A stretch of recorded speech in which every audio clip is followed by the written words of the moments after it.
Me parece de verdad un momento extraordinario para comenzar a invertir. ¿Por qué?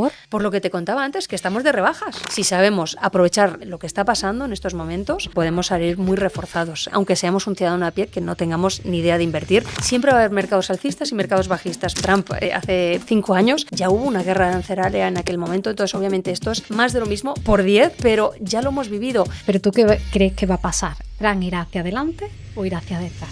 Andrea Redondo es economista, inversora y fundadora del Club de Inversión y hoy te mostrará estrategias de inversión a largo plazo para tiempos de incertidumbre. No puedes estar a la merced de las decisiones políticas, te tienes que preocupar de tu futuro financiero. Cuando tienes una inflación tan elevada, invertir ya no es un lujo, ya es una necesidad para el ciudadano de a pie. ¿Las criptomonedas es una buena opción también como principiante o hay que estar un poco primero guerreando antes de llegar a la criptomoneda? Una de mis mejores inversiones fue en criptomonedas, conseguí un 1000% en 3 semanas. Es algo que no he conseguido en ningún otro pilar. No he vendido un Bitcoin. ¿Por qué? Porque para mí, cuando analizas los fundamentales, la robustez de lo que hay detrás, digo, pero si es que esto tiene mucho recorrido. ¿Llegaremos a ver el Bitcoin en 1 millón? Los fundamentales indican que sí que podría ser el caso. Tú tienes muchas fuentes más. ¿Hasta dónde llega tu lista? Hay varias inversiones alternativas en las que encontramos principalmente 3. El whisky, escocés en barrica, está el arte, está la numismática, están los relojes. Una que sí que hago, invertir en fósiles de dinosaurios. Y también te he escuchado decir meteorito. Meteoritos también, sí.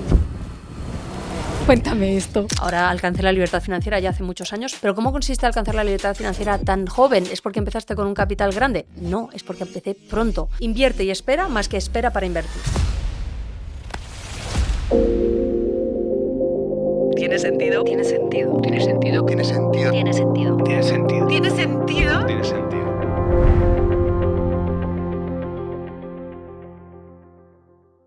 Casi nadie habla de dinero, ¿verdad? De hecho, en España 5 de cada 10 personas sienten vergüenza al hacerlo. Y lo curioso es que todos sabemos y admitimos que hablar de dinero mejora la gestión del mismo.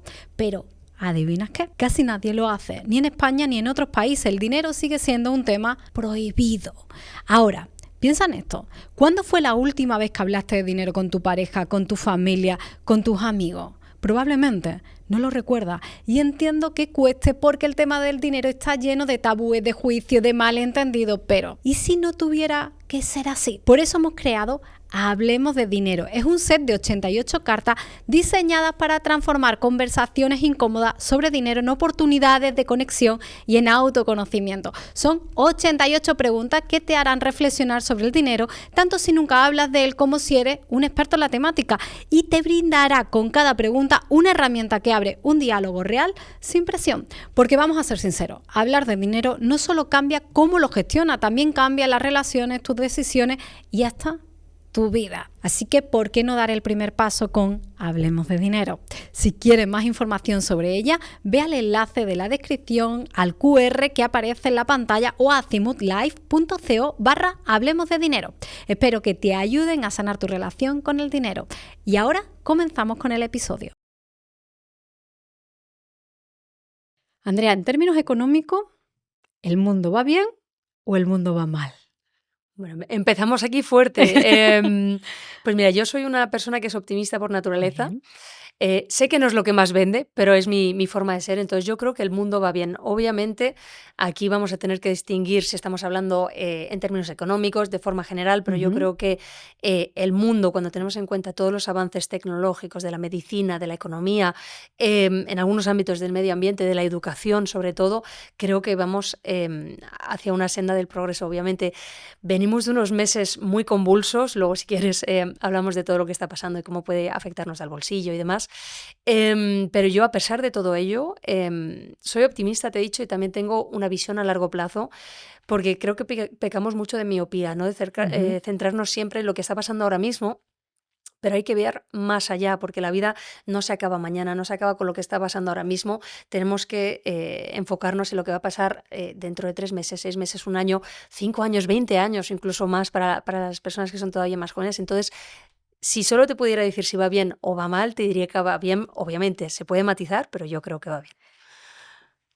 ¿Y cómo has cultivado esa visión a largo plazo? Porque el resto del mundo, lo que estamos viendo hoy, lo pongo en las noticias, y el mundo, lo que yo veo, no va nada bien.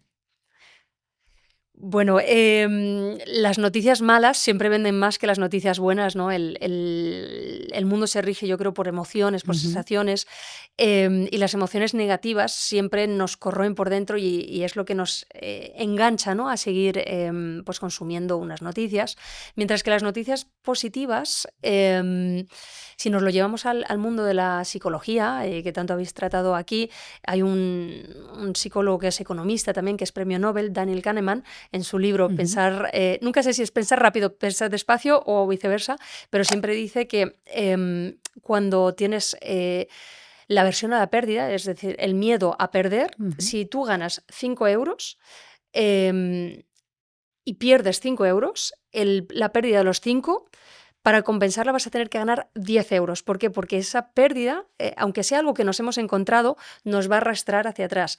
Entonces es por eso que abundan mucho más las noticias negativas de forma general. Ahora, en el punto en el que nos encontramos ahora mismo, es cierto que están pasando muchas cosas que, tanto en términos macroeconómicos como geopolíticos, no son deseables, aunque siempre hay gente que gana y gente que pierde con todo. Pero a pesar de que parezca que no son buenas, yo como lo veo siempre es que es un paso para atrás para luego intentar dar 2 hacia adelante. Entonces, no se puede decir con todo, obviamente, con todas las guerras que están ocurriendo ahí fuera, no es algo deseable y ojalá se terminaran cuanto antes, pero de forma general ya hemos pasado por otros periodos de guerras mucho más nocivas a nivel mundial y ojalá lo que está pasando ahora no trascienda ese nivel, pero yo creo que si obviamos esos, no voy a decir pequeños elementos, porque una guerra no es nunca pequeño, y lo que está pasando con Estados Unidos, que obviamente nos impacta a todos, luego si quieres profundizamos en todo ello, yo creo que ha habido momentos ya en el pasado, o sea, ya hemos vivido Trump hace pues 5 años, ya hubo una guerra arancelaria en aquel momento, entonces obviamente esto es más de lo mismo por 10, ¿no? Pero ya lo hemos vivido. Esto cuando los estudios los fenómenos económicos, te das cuenta que la historia se repite una y otra vez y que si entiendes los patrones, es como si entiendes las épocas del año, ¿no? O sea, tú sabes que el año tiene la primavera, el verano, el otoño, el invierno. Pues si estás en invierno y no ves hojas en los árboles, no vas a decir, Dios mío, es el fin del mundo. No, es normal, es invierno. Espérate la primavera que va a surgir. Pues esto pasa exactamente lo mismo con los mercados. La economía son cíclicos, entonces hay que saber que hay momentos en los que vamos a estar más arriba y hay momentos en los que están más abajo. Y si lo entendemos y vamos pivotando de estrategia, de la manera en la que gestionamos el dinero en función de eso, todo irá bien y sobre todo disfrutaremos del proceso, que no se trata solo de lo que vas a conseguir, el dinero que vas a ganar, sino lo que vas a disfrutar por el proceso, porque hay muchas personas, sobre todo inversores profesionales, que se ven en las películas de Wall Street, que están ahí gritando de compra, vende, pero ¿qué has hecho? Ahora es el momento en el que te diría una palabra y haríais pip para que no se escuchara, ¿no? Y sí, pueden ganar mucho dinero, pero ¿son felices? Pues ahí ya cada uno dará su respuesta, ¿no? Pero para mí eso es algo que tienes que llegar a encontrar tu propio equilibrio y el positivismo ayuda, que ojo, no hay que confundir optimismo, como te he dicho, con ser ingenuo, sobre todo en el mundo de las inversiones, que hay muchas estafas, donde hay que saber muy bien lo que haces para no perder dinero. No hay que confundir optimismo con naif, pero si lo haces, se vive más tranquilo y se gana más.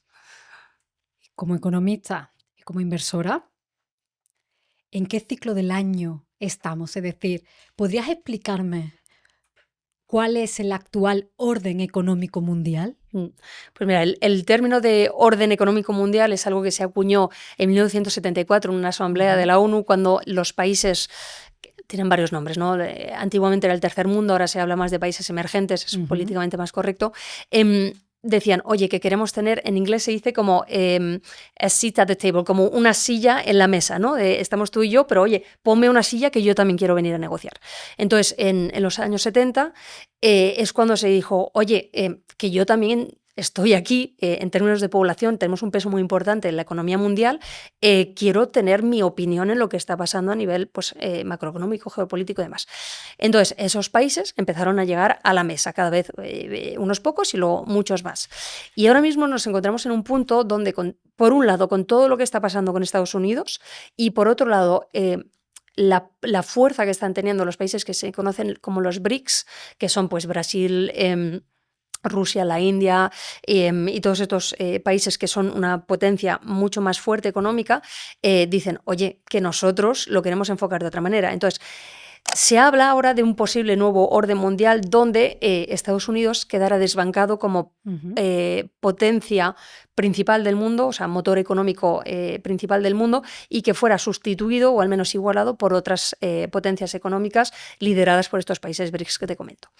Entonces me preguntabas que si creo que estamos en un cambio de orden mundial o no. Antes de darte la respuesta, yo soy una persona, bueno, veo que vosotros también sois amantes de los libros, yo he aprendido muchísimo de los libros y hay un autor que a mí me gusta mucho, que es Ray Dalio, que él precisamente tiene un libro que se llama El Nuevo Orden Mundial y es muy interesante no solo porque te explica si estamos ahora o no pivotando, sino que te explica que para entender la fase en la que estamos, para eso tienes que echar la vista atrás. Y él en su libro te comenta, creo que es la historia de los últimos 5 siglos, se remonta incluso más, donde te explica, pues mira, hubo un momento donde fue España, ¿no? El imperio donde nunca se ponía el sol. España a día de hoy es mucho menos de lo que llegó a ser en el pasado. Portugal, pues todavía más, ¿no? El imperio británico con la Commonwealth, todo eso ha ido pivotando. Francia más de lo mismo, los holandeses, que ahora es un país pequeño, pero llegaron a tener mucha potencia y relevancia económica. Entonces, te explica que es importante entender lo que ha pasado en el futuro porque la historia se repite, ¿no? Entonces, teniendo eso en cuenta, ¿estamos ahora ante un cambio de paradigma? Sinceramente, no sabría qué decirte, no porque no me quiera pronunciar, sino porque creo que la respuesta va a depender sobre todo de lo que pasa en Estados Unidos y de si las políticas que Trump está adoptando, porque es que todavía estamos en una fase muy, o sea, todavía estamos dentro prácticamente de los primeros, o sea, ya han pasado esos primeros 100 días, ¿no? Pero estamos todavía muy a principio de mandato, donde todavía tiene que demostrar mucho de cara a sus electores, ¿no? Y bueno, de cara al resto del mundo también tiene que decir, oye, que estamos aquí. Entonces, todavía es muy pronto para saber exactamente qué va a pasar y si va a seguir adelante o va a dar marcha atrás, como en algunos casos parece que va a ocurrir. Entonces, según lo que pasa allí, podremos ver cómo impacta al resto del mundo. Entonces, cambio de orden mundial, yo creo que sí que los países emergentes van a tener cada vez más peso. Si van a llegar a desbancar a Estados Unidos, yo personalmente creo que de darse no sería en el corto plazo, que sería algo más que todavía necesitáramos décadas para que se fraguara.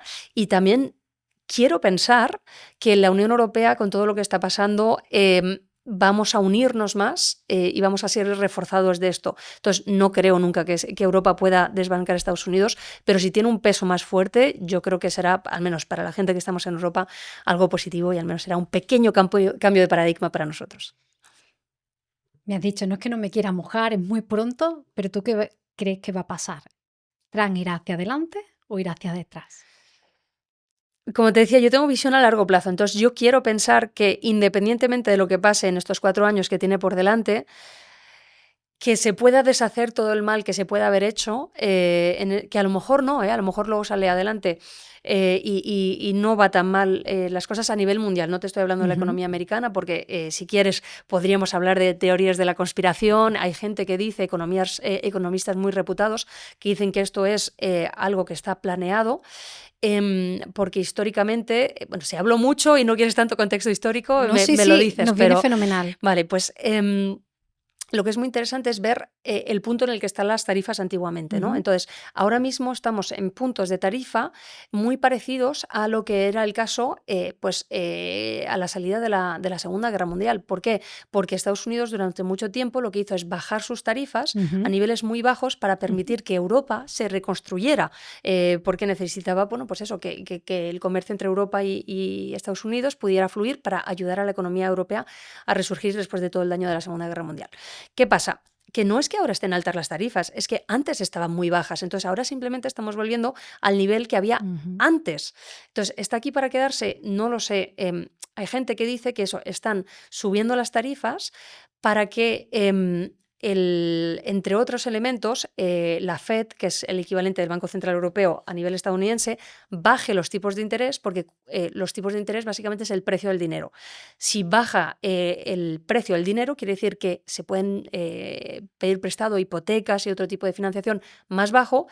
Hay una inyección en la economía porque la gente compra más y eso hace reflotar la economía americana a pesar de que la balanza de pagos, que es las importaciones y exportaciones, se vean afectadas, pero sube más el consumo. cuando tienes en cuenta la fórmula del PIB, es el consumo, el gasto público, más importaciones y exportaciones. Entonces, esto de aquí, que es la economía estadounidense, sube más que lo que pierden por aquí y que en su conjunto la economía, o los estadounidenses, que son los votantes, estén mejor. Entonces, esa es una de las teorías. Entonces, yo creo que pensar que pase lo que pase, se va a volver para atrás, porque yo creo que la globalización tiene sus puntos negativos, por supuesto que sí, pero también tiene sus puntos positivos. Al final, cuando piensas, por ejemplo, en la Unión Europea, ¿cómo se construyó la Unión Europea? Precisamente no era por un motivo económico, era para tener paz. Desde que existe la Unión Europea, nunca ha habido un periodo tan largo de tiempo donde hubiera paz como ha habido desde que se creó la Unión Europea. Entonces, si hay esa tranquilidad y esa globalización, será algo bueno porque habrá mucho más flujo y hará que el mundo en su conjunto vaya mucho mejor. Pero bueno, wait and see, como dicen en inglés, habrá que esperar a ver qué ocurre, pero quiero pensar que, aunque sea muy malo, que no lo sea, a lo mejor no lo es, se pueda dar marcha atrás. Sin saber muy bien hacia dónde vamos, pero a día de hoy, ¿podríamos decir que estamos ante una crisis financiera? ¿O los titulares que no paramos de ver nos están posicionando en estamos en crisis? ¿Es solo para que el ciudadano de a pie sienta más miedo? ¿O dónde estamos? Bueno, primero habría que definir qué es una crisis financiera, ¿no? Esto hay varias formas de poder medirlo.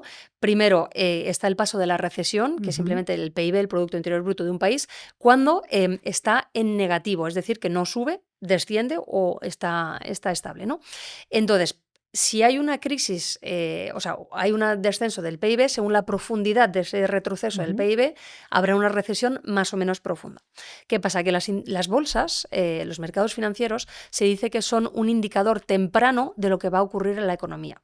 ¿Por qué? No es que tengan una bola de cristal, pero sí que hay indicadores económicos, macroeconómicos, pues, como la inflación, la tasa de desempleo, el crecimiento del PIB, y luego hay muchos otros indicadores que tú los puedes ver y puedes decir, aquí empieza a haber ciertos factores que indican que la economía se está ralentizando.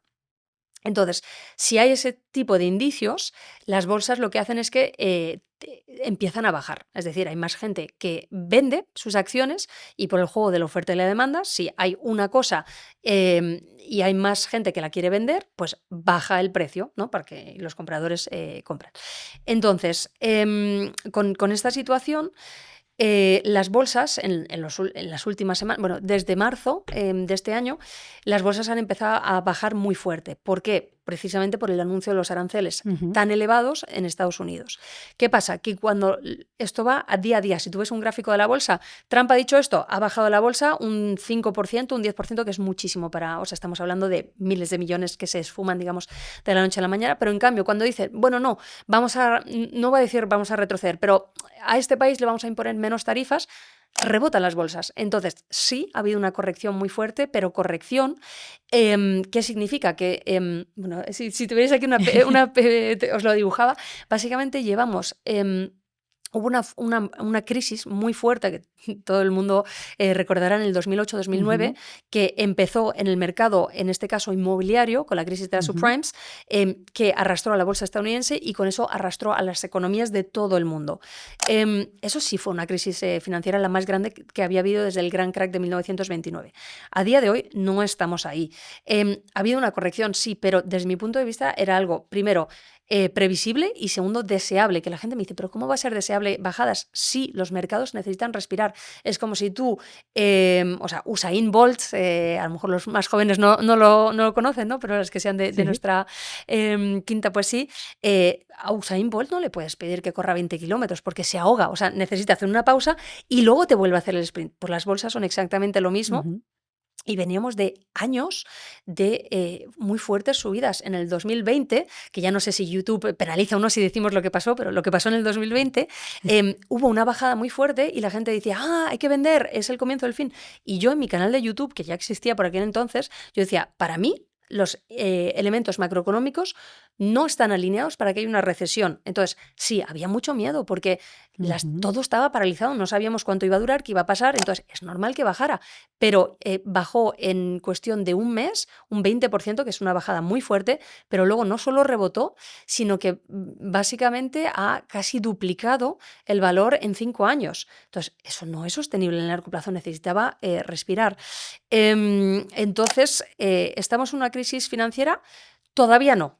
No te digo que no vayamos a entrar, porque sí que hay indicadores que parecen indicar que podría ser el caso. Tenemos países dentro de la Unión Europea que están en recesión técnica, es decir, cuando llevan más de 2 trimestres consecutivos sin crecimiento, o con bajadas, mejor dicho. ¿Qué pasará? No lo sé, depende de lo que comentamos, pero en cualquier caso lo importante es que las bolsas ya han descontado una parte de lo que pueda pasar, entonces si hay más caídas, que puede haberlas, no creo que sean tan pronunciadas como lo que a lo mejor cabría esperar. ¿Por qué? Porque es que ya han bajado un 15%, porque han bajado y luego han rebotado, entonces están pasando cosas ahí fuera en los mercados, pero como reflejo de lo que está pasando en la economía. Y si el día de mañana hay indicadores de que la economía se recuperase, pues los mercados simplemente remontarían y seguirían subiendo con el ritmo que llevaban anteriormente. Y al ciudadano de a pie, a la gente normal, que no tenemos todo este conocimiento, ni estamos dentro ni cerca de los mercados, ¿en qué posición nos deja? Pues yo creo que ahí sí que tiene que haber un cambio de paradigma, pero no es algo de ahora mismo, es algo de hace años. Mirad, yo empecé a invertir en el 2004. O sea, hace mucho, mucho tiempo de esto, empecé muy, muy jovencita. En aquel entonces los mercados no tenían nada que ver con lo que es a día de hoy. No teníamos móviles, o sea... ¿Empezaste a invertir con 16 años? 18. 18. Sí, o sea, me empecé a interesar por los mercados con 16, pero en aquel entonces como menor de edad no podías invertir. A día de hoy es muy fácil invertir como menor de edad y de hecho hay muchos padres y madres que se preocupan mucho por el futuro financiero de sus hijos y que los bebés de una semana ya tienen sus cuentas para poder operar en bolsa. Eso no existía en aquel entonces ni nada parecido. Entonces era mucho más difícil primero obtener información financiera si no estabas suscrito a las revistas de pago que tenían en Wall Street y obviamente no era algo a lo que fuera accesible para mí. Y las herramientas eran otras. A día de hoy existe lo que se conoce como las fintech, que es la tecnología aplicada a las finanzas. Es maravilloso lo que puedes hacer. No existía nada de todo eso. Entonces, ese cambio de paradigma yo creo que se produjo más, te diría, con el cambio de la década, o sea, del comienzo del 2020 para adelante. Ya empieza a haber más conciencia de que es importante, ya somos más divulgadores financieros también. Pero ¿qué supone todo esto para el inversor? Bueno, primero, queda claro que no puedes estar a la merced de las decisiones políticas, que te tienes que preocupar de tu futuro financiero. Aquí no hemos hablado de elementos demográficos todavía, pero antiguamente, cuando yo era más joven, la pirámide poblacional era así. Ahora la pirámide es así y probablemente sea así en el futuro. ¿Qué quiere decir esto? Que vas a tener que trabajar más años para poder cobrar una pensión que a lo mejor sea inferior, y no solo en monto, sino el poder adquisitivo, la inflación, que es el aumento de los precios con el paso del tiempo, por el mero paso del tiempo. O sea, o sea, no os quiero abrumar con contenido, pero sí que quiero que entendáis que hay dos formas de crear dinero.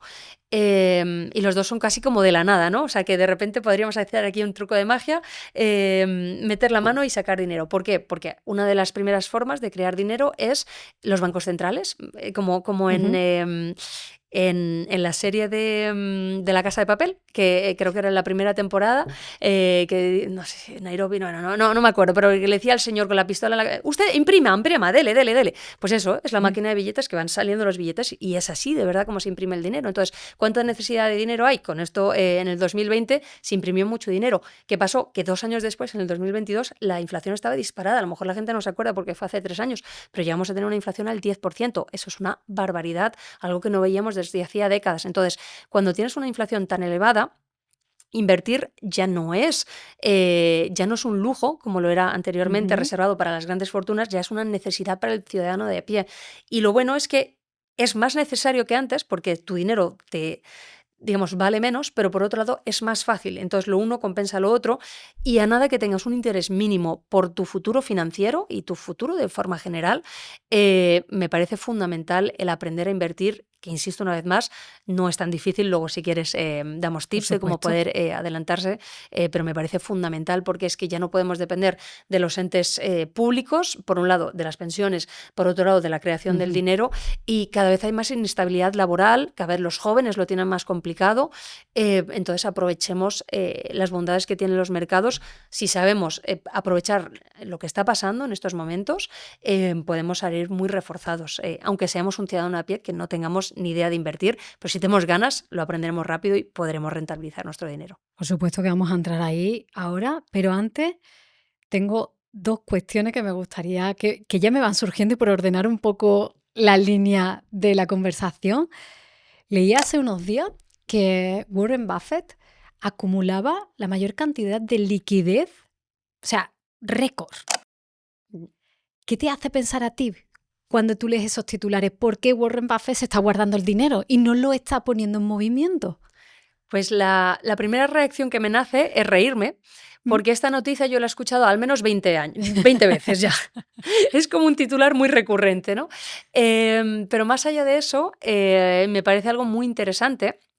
Hay una frase muy conocida de Warren Buffett que dice: sé codicioso cuando los otros sean temerosos y sé temeroso cuando los otros sean codiciosos. ¿Qué quiere decir esto? Que cuando las bolsas están llegando a máximos históricos, que creo que no lo he mencionado antes, pero a comienzos de año estaban las bolsas en máximos históricos,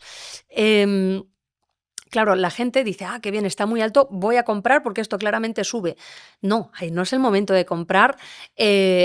Tampoco diré que es el momento de vender, pero si tuviera que decir entre comprar y vender, te diría, vende, y cuando haya bajado, compra. ¿Por qué? Porque así vas a poder comprar un mismo activo, que es un activo que tiene unos sólidos fundamentales, es decir, esto es cuando tú vas de rebajas, ¿no? Que hay una prenda que dices, oye, esta prenda es buena y la voy a comprar con un 25% de descuento, chollo, ¿no? Pues exactamente lo mismo pasa con los mercados. Y Warren Buffett es lo que te dice, es aplicar el sentido común, de decir, oye, cuando hay mucha codicia en los mercados, es que se está recalentando la economía, es probable que empiece a bajar. Entonces, espérate y cuando haya la bajada, que los otros están vendiendo, con lo que te comentaba antes del juego de la oferta y la demanda, cuando la gente vende, claro, baja el precio. Entonces tú compras a un precio bajo, que obviamente nunca vas a saber cuánto es lo más bajo ni cuánto es lo más alto. Eso tenéis que tenerlo claro. Pero sí que hay estrategias para ir comprando a precios inferiores, acumular posiciones y de esta manera cuando el mercado suba, que subirá más rápido porque la gente que había vendido aquí arriba dice, oye, que esto parece que vuelve a tirar, van a volver a comprar y se va a crecimiento como exponencial. Entonces, él ahí habrá ganado por eso. Entonces, ¿qué me parece esta noticia? Pues me parece algo que no es más que un reflejo de lo que está pasando en los mercados. Es decir, estaba viendo que estaban máximos históricos, que podía haber una bajada, a lo mejor tuviera algo de información privilegiada por Estados Unidos, por los círculos en los que se mueve, tuviera una idea de un poco de las políticas arancelarias que podían pasar y dijo, oye, que hay que tener cautela, ¿no? Y ahora, bueno, pues está acumulando porque piensa que puede bajar todavía más. Entonces me parece algo muy sensato que se puede aplicar, digamos, al pie de la letra o puedes hacer variaciones. Yo personalmente hago una pequeña variación de esto, que prefiero no guardar todo o sea, yo también tengo como capital en reserva, ¿no? Para cuando hay estas bajadas, pero en vez de estar esperando un poquito como una francotiradora al momento óptimo, prefiero ir como entrando en puntos distintos por si a lo mejor él dice, pues mira, está en 10, creo que va a bajar a 5. Como yo no sé si va a bajar a 5, prefiero pues cuando está en 7 ir comprando un poquito, en 6 un poquito, porque a lo mejor en 6 vuelve a remontar y si no llega a 5, pues oye, no he podido aprovechar esta bajada. Entonces yo hago una pequeña adaptación de lo suyo, pero que la lógica es la misma. Hablábamos de que esta situación ahora que estamos viviendo deja al ciudadano de a pie ahora con más necesidad de aprender a invertir, pero a los que ya os dedicáis a esto, a los que estáis invirtiendo, o yo diría también a las élites llamándole las personas que acumulan más patrimonio, ¿en qué posición os deja este revuelo mundial? Yo creo que depende mucho de tu manera de abordar los mercados, porque puedes ser un inversor profesional, pero si te dejas llevar por el miedo vas a cometer, no errores, pero decisiones que a lo mejor no sean lo más acertadas. Entonces, depende mucho de tu estrategia, porque hay una cosa, normalmente cuando pensamos en invertir, lo que hacemos es que compramos, digamos, a este precio para vender a este precio y gano la diferencia. Pero hay instrumentos financieros que te van a permitir hacer lo contrario. Es lo que se llama ventas en corto, donde ahora está aquí el precio, yo pienso que va a bajar, entonces no lo quiero hacer muy técnico, pero básicamente a mí me prestan ese activo, lo vendo a este precio, baja, lo compro a este precio y se lo devuelvo a la persona que me lo había prestado. De esta manera gano con la bajada. Entonces son cosas, estrategias que si tienes conocimientos avanzados puedes aplicar y de esta manera ganas en todo tipo de mercados cuando sube y cuando baja. Hay que saber que esto de las operaciones en corto, por ejemplo, yo personalmente lo utilizo en momentos donde para mí está clarísimo que va a haber una fuerte caída. Si simplemente es una pequeña corrección, no lo hago. ¿Por qué? Primero, porque es mucho más costoso, o sea, las comisiones son más elevadas y sobre todo porque los mercados históricamente, proporcionalmente, son alcistas más tiempo, son bajistas durante menos tiempo. Entonces, y también algo que baja, ¿hasta cuánto puede bajar? Hasta cero. Es decir, que tu ganancia está limitada a bajar a cero. En cambio, cuando los activos suben, no hay un tope máximo. O sea, las acciones, me hablabas de Warren Buffett, ahora mismo no sé en cuánto están, pero han llegado a estar al $500,000 una acción. O sea, acciones que hace años estaban a $1.000. O sea, eso no tiene tope. O sea, la rentabilidad, y si hubieras operado en corto en otro activo, no puedes obtener tanto. Entonces, obviamente tenemos la ventaja competitiva de saber cómo funcionan los mercados, pero y tener acceso a más instrumentos, pero al final, de verdad que los funcionamientos de los mercados son básicamente los mismos para una persona que está empezando y una persona que está más avanzada. O sea, que eso no eche para atrás a la gente porque hay herramientas muy sencillas y os comentaba, ¿no? Yo empecé en el 2024, pero empecé con lo más básico y poco a poco fui avanzando, o sea que hay que ir poco a poco. A mí siempre me gusta decir, no hay que correr antes que andar, ¿no? Poco a poco y es como yo lo hice, o sea que...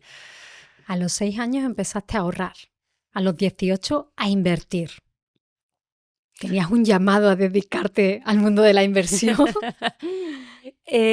No, o sea, yo vengo de una familia humilde por parte de ambas partes, pero una familia o dos familias, vamos, que luego se han juntado, donde siempre estuvo muy presente el esfuerzo, el esforzarte por lo que quieres hacer, y mis padres siempre me inculcaron mucho la importancia del ahorro. Entonces, lo que cuentas de los 6 años, desde muy pequeñita, me dieron la paga, pero no por darme la paga, sino por instaurar en mí el hábito de decir, Andrea, vas a tomar este dinero y vas a ir al banco, que te digo, el mundo ha cambiado mucho desde entonces, o sea, ibas con tu cartilla al banco, se lo dabas a una persona, no era en una máquina, y te ponía el sello de lo que había y ya te volvías a tu casa.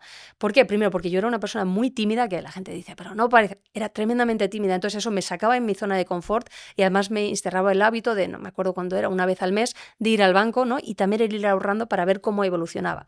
Entonces, no me acuerdo de la cantidad que me daban, es lo de menos, pero es más el hábito. Pero ¿qué pasó? Que con 16 años descubrí, tuve la suerte de tener la asignatura de economía en la escuela, y ahí es cuando descubrí la inflación. Y dije, espera un momento, o sea, estos 10 años que llevo ahorrando como una hormiguita, que cuando mis amigos se compraban chuches, yo no, yo cual hormiguita iba ahorrando para llevarlo al banco, quiere decir que yo estoy viendo esta cantidad, pero que realmente esta cantidad no compra lo que yo pienso que compra por la inflación, y dije, aquí hay que hacer algo. Y fue cuando descubrí el mundo de las inversiones. Como te he dicho antes, era menor de edad, no podía invertir, pero sí podía formarme. Entonces me empapé mucho de libros, pues no existía el mundo digital, Claro, las formaciones y demás por aquel entonces. Porque somos de la misma edad, entonces sé que con 16 años ya estaba Google, pero no había tanta información en Google. Sí, bueno, yo cuando te estoy hablando del 2002, o sea, en mi casa para conectarte a internet todavía oías el ruido de ping, ping, ping, ese, o sea... Claro, cuando llamaban se cortaba. Eso es, o sea, que no tiene nada que ver con lo que es a día de hoy.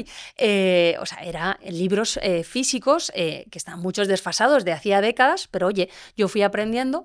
Obviamente, cuando comencé a invertir con 18, tenía un bagaje formativo, pero era autodidacta. Entonces, claro, si juntas eso con que no deja de ser una adolescente madura, pero una adolescente con sus emociones, con su ego, de decir, yo me creo más lista que nadie, pues bueno, cometí errores, decisiones de decir, pues venga, voy a comprar esto, compro aquí, vendo aquí, sin saber muy bien qué hacía, hasta que me dice, no, Andrea, vamos a seguir leyendo un poquito más, y luego ya vas a hacerlo mejor. Y pues eso, poco a poco fui aprendiendo y fui mejorando.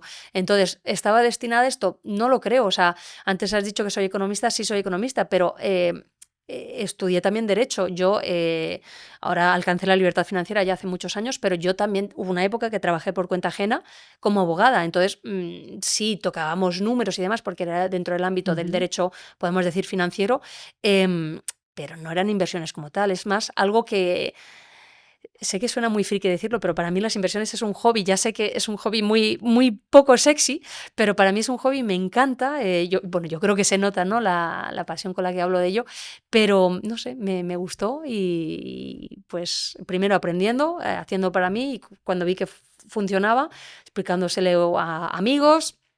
Y poco a poco, pues cuando te cansas de decir lo mismo 10 veces, dices, vamos a ver si lo podemos sistematizar de alguna manera. Y fue así como lancé mi proyecto. O sea que ¿estaba destinada? No lo sé, pero sin duda alguna hice ese esfuerzo por que fuera bien. No te puedo preguntar qué hiciste que pudiésemos hacer ahora los que nos iniciamos en el mundo de las inversiones, porque el mundo ha cambiado tanto que lo que te funcionó a ti posiblemente ya esté desfasado, pero con todo el conocimiento, toda la experiencia que tienes, para alguien que hoy diga, yo quiero invertir, yo tengo esa necesidad que hablabas antes de, oye, empecemos. Es tarde para los que ya estamos cerca de los 40 porque ya se nos pasaron los 18. Warren Buffett creo que invertía desde los 13 años. Entonces llega un momento que tú dices, bueno, es que a lo mejor ya es tarde, ya no tengo que poner ahí mi dinero porque ya llego tarde. Hay una edad, por decir de alguna manera, un momento en la vida donde hay que empezar o sería conveniente el mejor momento para empezar.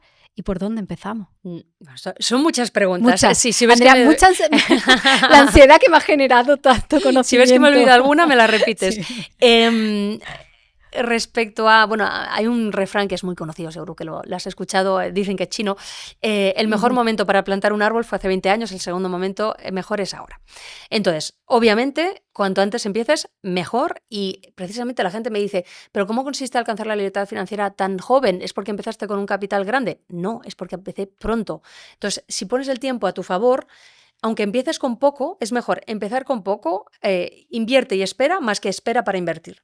Eso es algo fundamental. Si solo os podéis quedar con algo de todo este episodio, que sea eso. Invierte y espera, más que espera para invertir. Entonces, cuanto antes empieces, mejor. ¿Es tarde? En absoluto. O sea, todavía, o sea, cuando ves la esperanza de vida a día de hoy, creo que para las mujeres es 86 años y para los hombres 82, creo.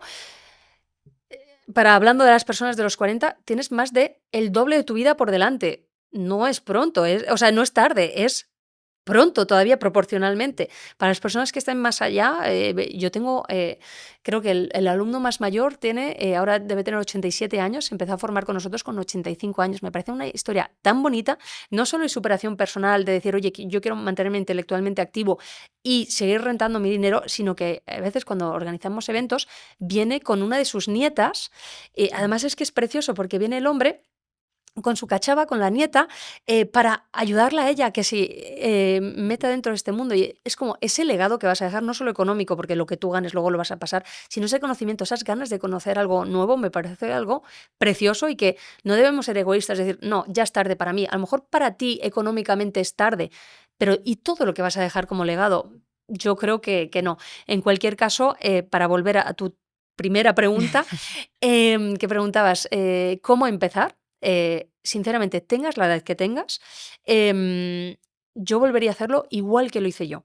Porque luego, si quieres, hablamos de los distintos pilares de inversión que hay, pero en aquel entonces y a día de hoy, el pilar que sigue siendo más accesible por términos de conocimientos, de tiempo que te va a requerir y de capital, sin duda alguna es la bolsa. Dentro de la bolsa tienes muchas estrategias de inversión, que ahí ya sí que pueden ser unas más adecuadas para según qué tipos de perfiles, pero la bolsa me parece el lugar perfecto, idóneo para empezar, porque no te hace falta tener unos conocimientos avanzados, con las bases es suficiente, y más allá de eso, no te vaya a requerir mucho tiempo, o sea, porque no te estoy hablando de hacer trading, que es comprar y vender, no sé si a tu audiencia le pasará, pero a mí me salen constantemente anuncios de haz trading, te enseño métodos milagrosos, tal. El trading funciona, pero para un porcentaje muy pequeño de personas. Yo hago trading, pero no hago el trading intraday, hago otro tipo de trading que está más adecuado con mis fases o mi ritmo de vida, ¿no? Que se adapta a mis horarios, porque quiero ser yo la que dicte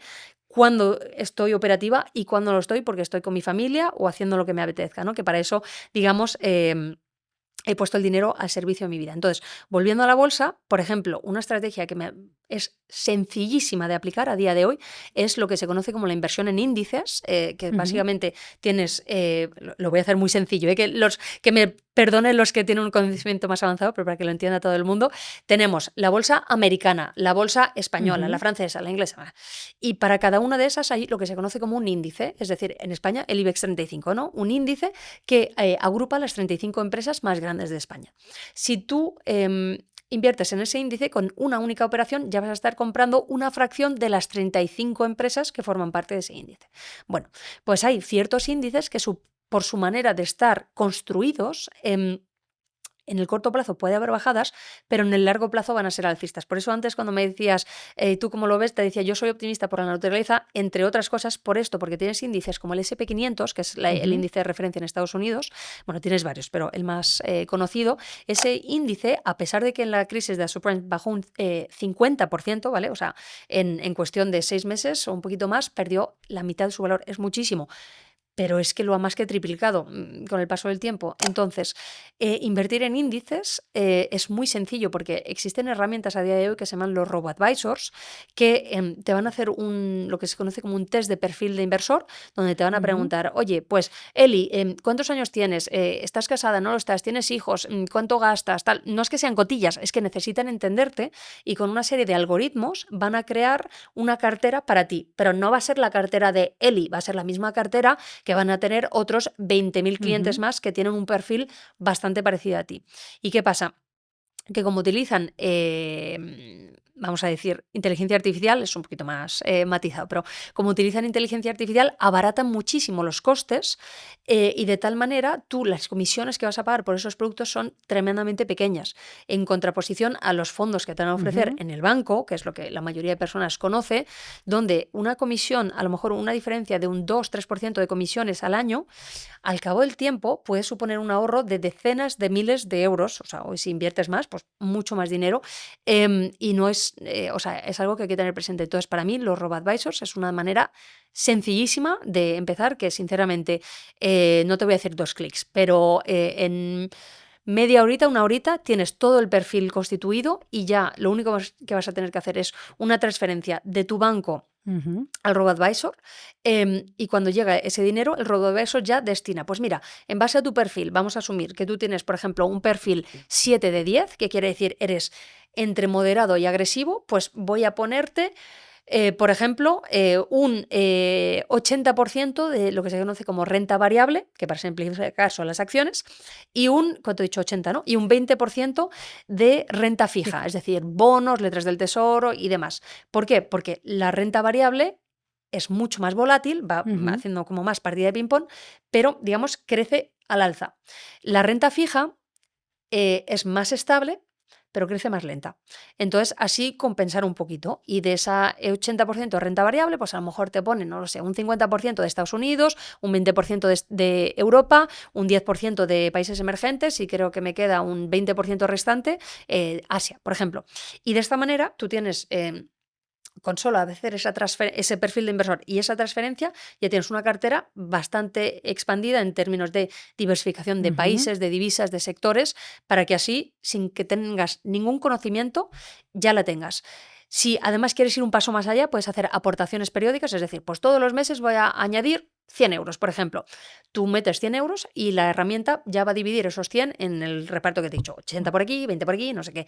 Y tú te olvidas, o sea, tú podrías hacer esto, olvidarte de ello y volver a mirarlo dentro de 5 años, no tengo la bola de cristal, pero con bastante certeza te diría que probablemente hayas estado ganando.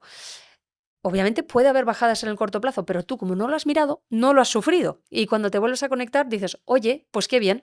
Y es por lo que te decía, ¿no? Que no hay que centrarse en el corto plazo, sino en tener el largo plazo. Y esto, que puede sonar muy complejo, de verdad, en media horita, una horita, cualquier persona lo tiene. O sea, yo misma tengo tutoriales de algunas de las plataformas más interesantes, sólidas, avaladas por la CNMV en España y demás. Esto no existía antes. Entonces yo empezaría por ahí. Y luego, ¿Hay alguna cantidad mínima para empezar? Depende de la plataforma. Hay algunas que es un mínimo de 1.000 por ahí, otra que creo que son 2.000, 3.000, pero son cantidades asequibles. Luego hay otra modalidad que es muy parecida, pero solo un poquito más avanzada, que es exactamente lo mismo, pero en vez de que te lo hagan, el do it yourself, el hazlo tú mismo. Entonces es exactamente lo mismo, solo que en vez de que tú hagas el test de perfil de inversor y ya te lo compren todo, tú tienes que analizar un poquito el mercado y decir, vale, pues para replicar el S&P 500, ¿cuál me interesa? Para este, lo otro. Y entonces aquí vas a tener que elegir los productos, se llaman fondos indexados o ETFs. Entonces eliges según la fiscalidad del país, lo que sea, el que más te interesa, compones la cartera y lo único que eso ya sí es un poquito más complicado para principiantes, que vas a tener que hacer algo que se llama el rebalanceo de cartera, que simplemente es, si por ejemplo ha sido un año muy malo en bolsa, que ha habido fuertes bajadas, ¿qué pasa? La renta fija se va a mantener más estable o incluso va a subir, porque históricamente se comporta de la manera diferente,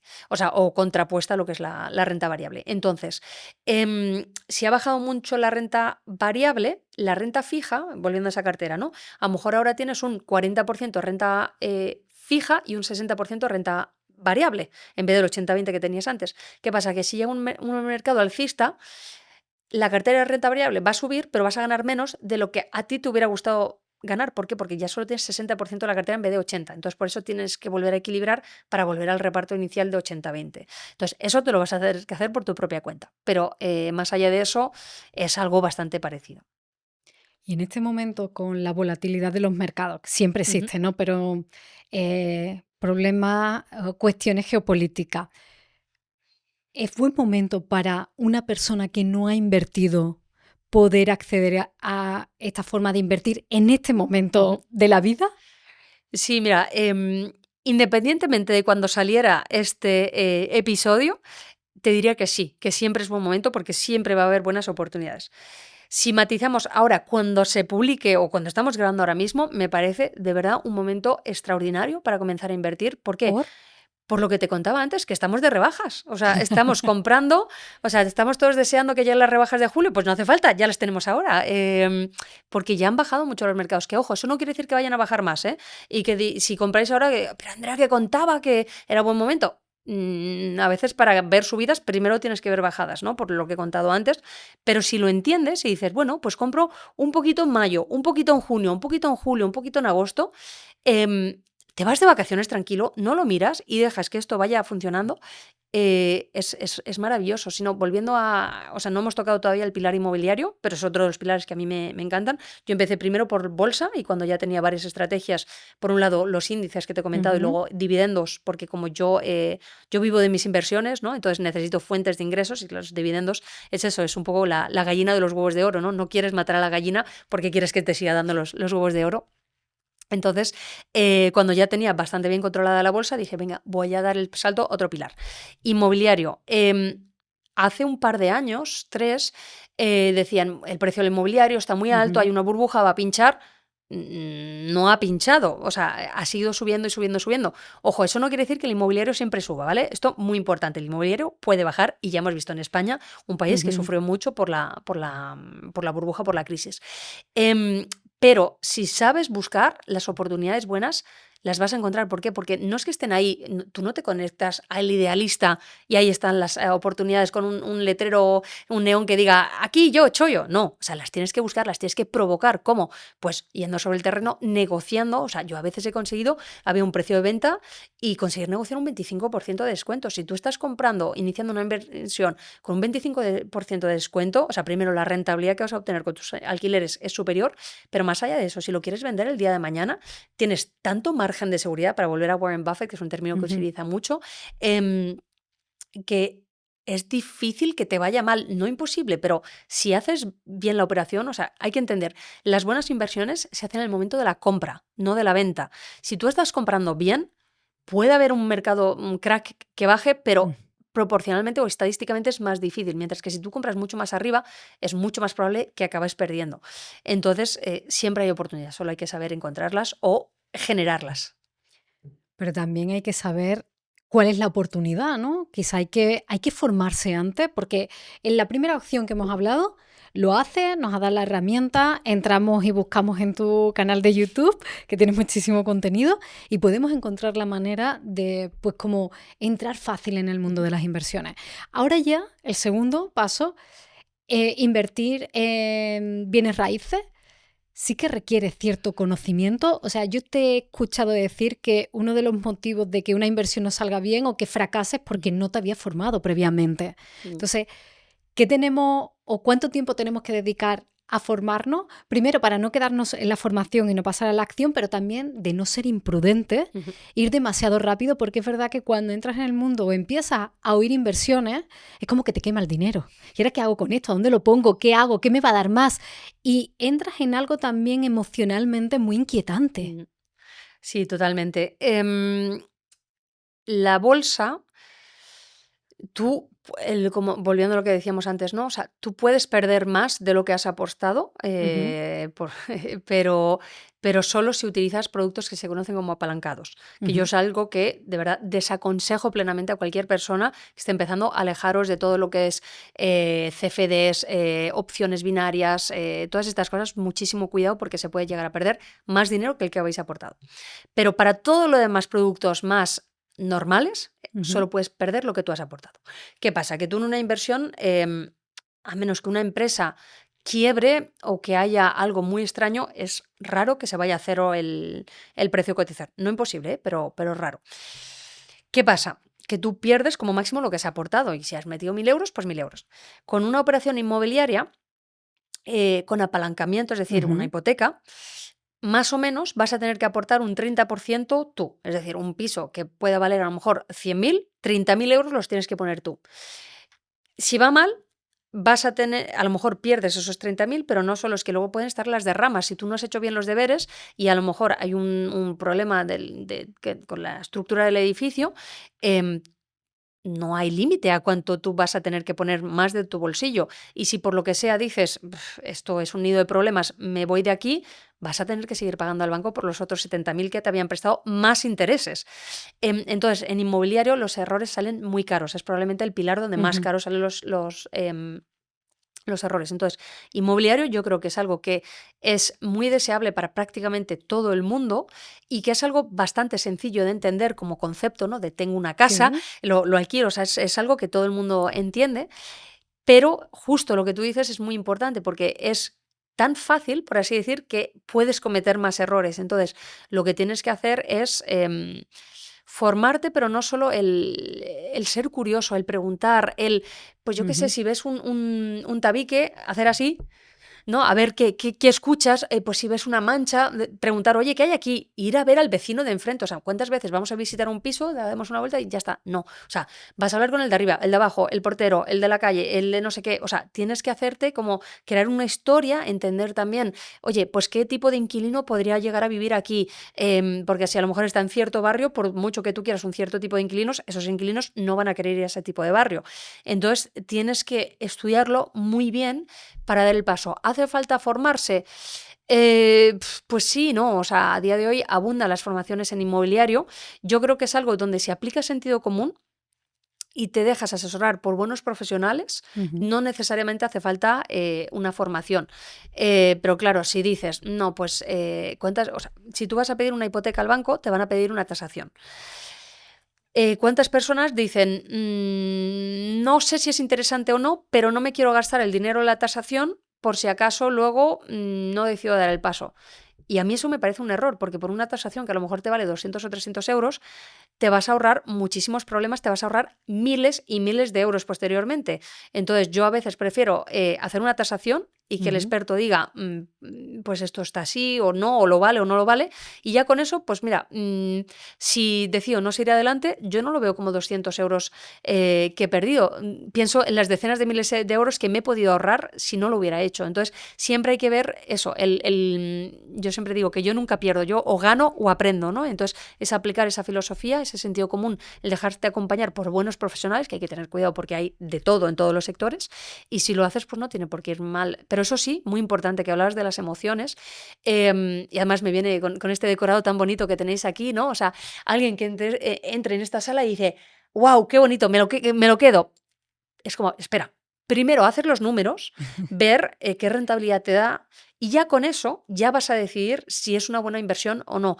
Pero que esté pintado de rosa, de verde, de amarillo, eso da igual, porque eso es algo que tú vas a poder corregir después, pero tú no vas a poder corregir la rentabilidad que vas a poder obtener, porque volviendo a lo del barrio, ¿no? Si está en un barrio que no es decente, no vas a poder alquilarlo muy alto, y entonces la rentabilidad que vas a obtener es más baja. Entonces, primero los números y luego ya el aspecto emocional, que yo no digo que haya que descartarlo por completo, ¿vale? En inmobiliario, no te hablo de otras inversiones, pero sí que hay que dejarlo como, si estás entre dos inversiones que las dos son muy buenas, pues oye, que sí, que te guste más las vistas de la montaña o de no sé qué, pues sí, pero si no estás comprando tu residencia principal, eso es muy importante, es una inversión. Las inversiones solo son para mentes estructuradas, racionales y de números, porque, por ejemplo, a mí me cuesta mucho separarme de la emoción. O sea, pero en todos los sentidos. No sé cómo, soy una persona muy emocional. Me lo dijo también Francisco cuando me miró la mano. Soy emocional. Entonces, yo me apego mucho a la emoción. Y no sé si sería capaz, creo que sí, por algunas cosas que ya he hecho anteriormente también con inmobiliarias, de ver los números, estudiar, de monitorear competencias. O sea, sí que cuando tocan los números. Y es como, espérate, necesito ver el negocio antes de meterme. Pero me arrastra la emoción muchas veces, Andrea.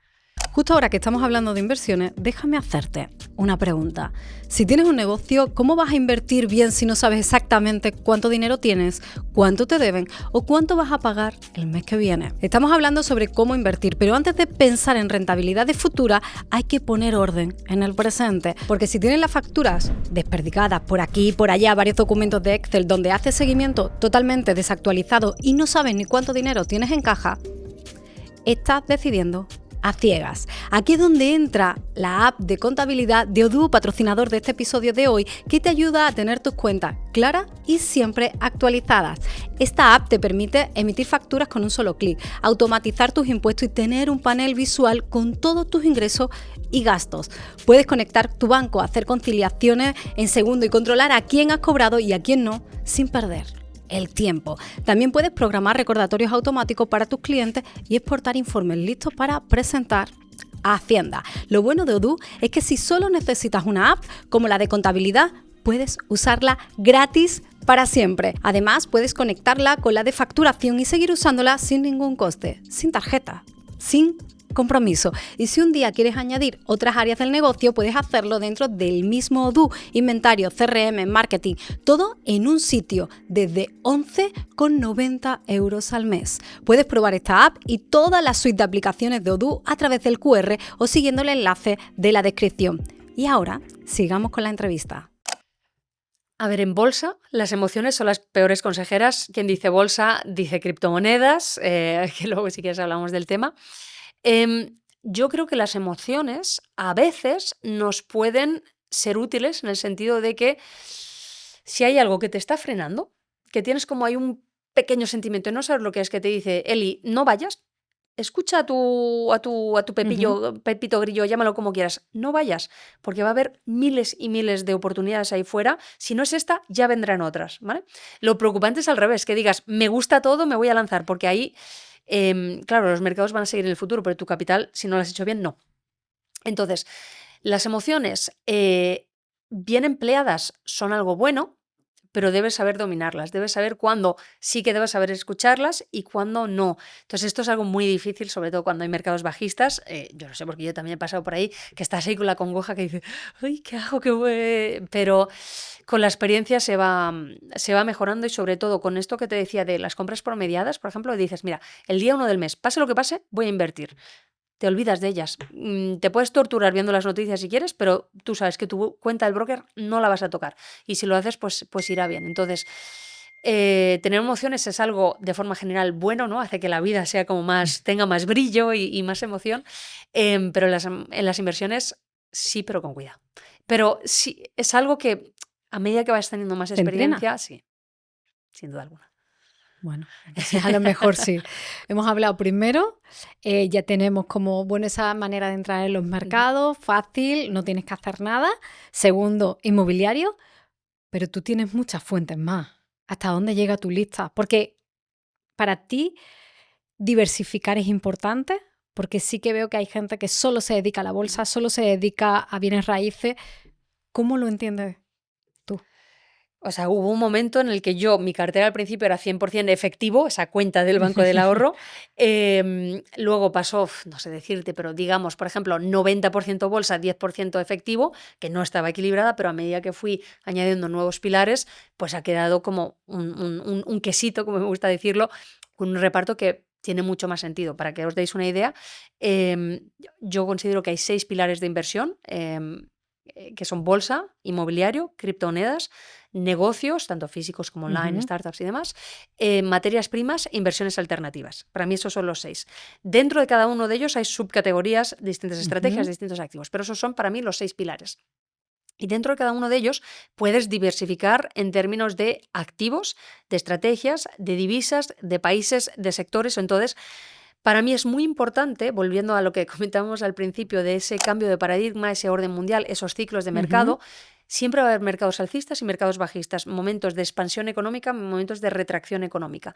Entonces, como nunca vamos a saber cuándo vayan a llegar exactamente esos momentos, lo que yo quiero es tener una cartera todoterreno para que poder dormir siempre bien por las noches, pase lo que pase.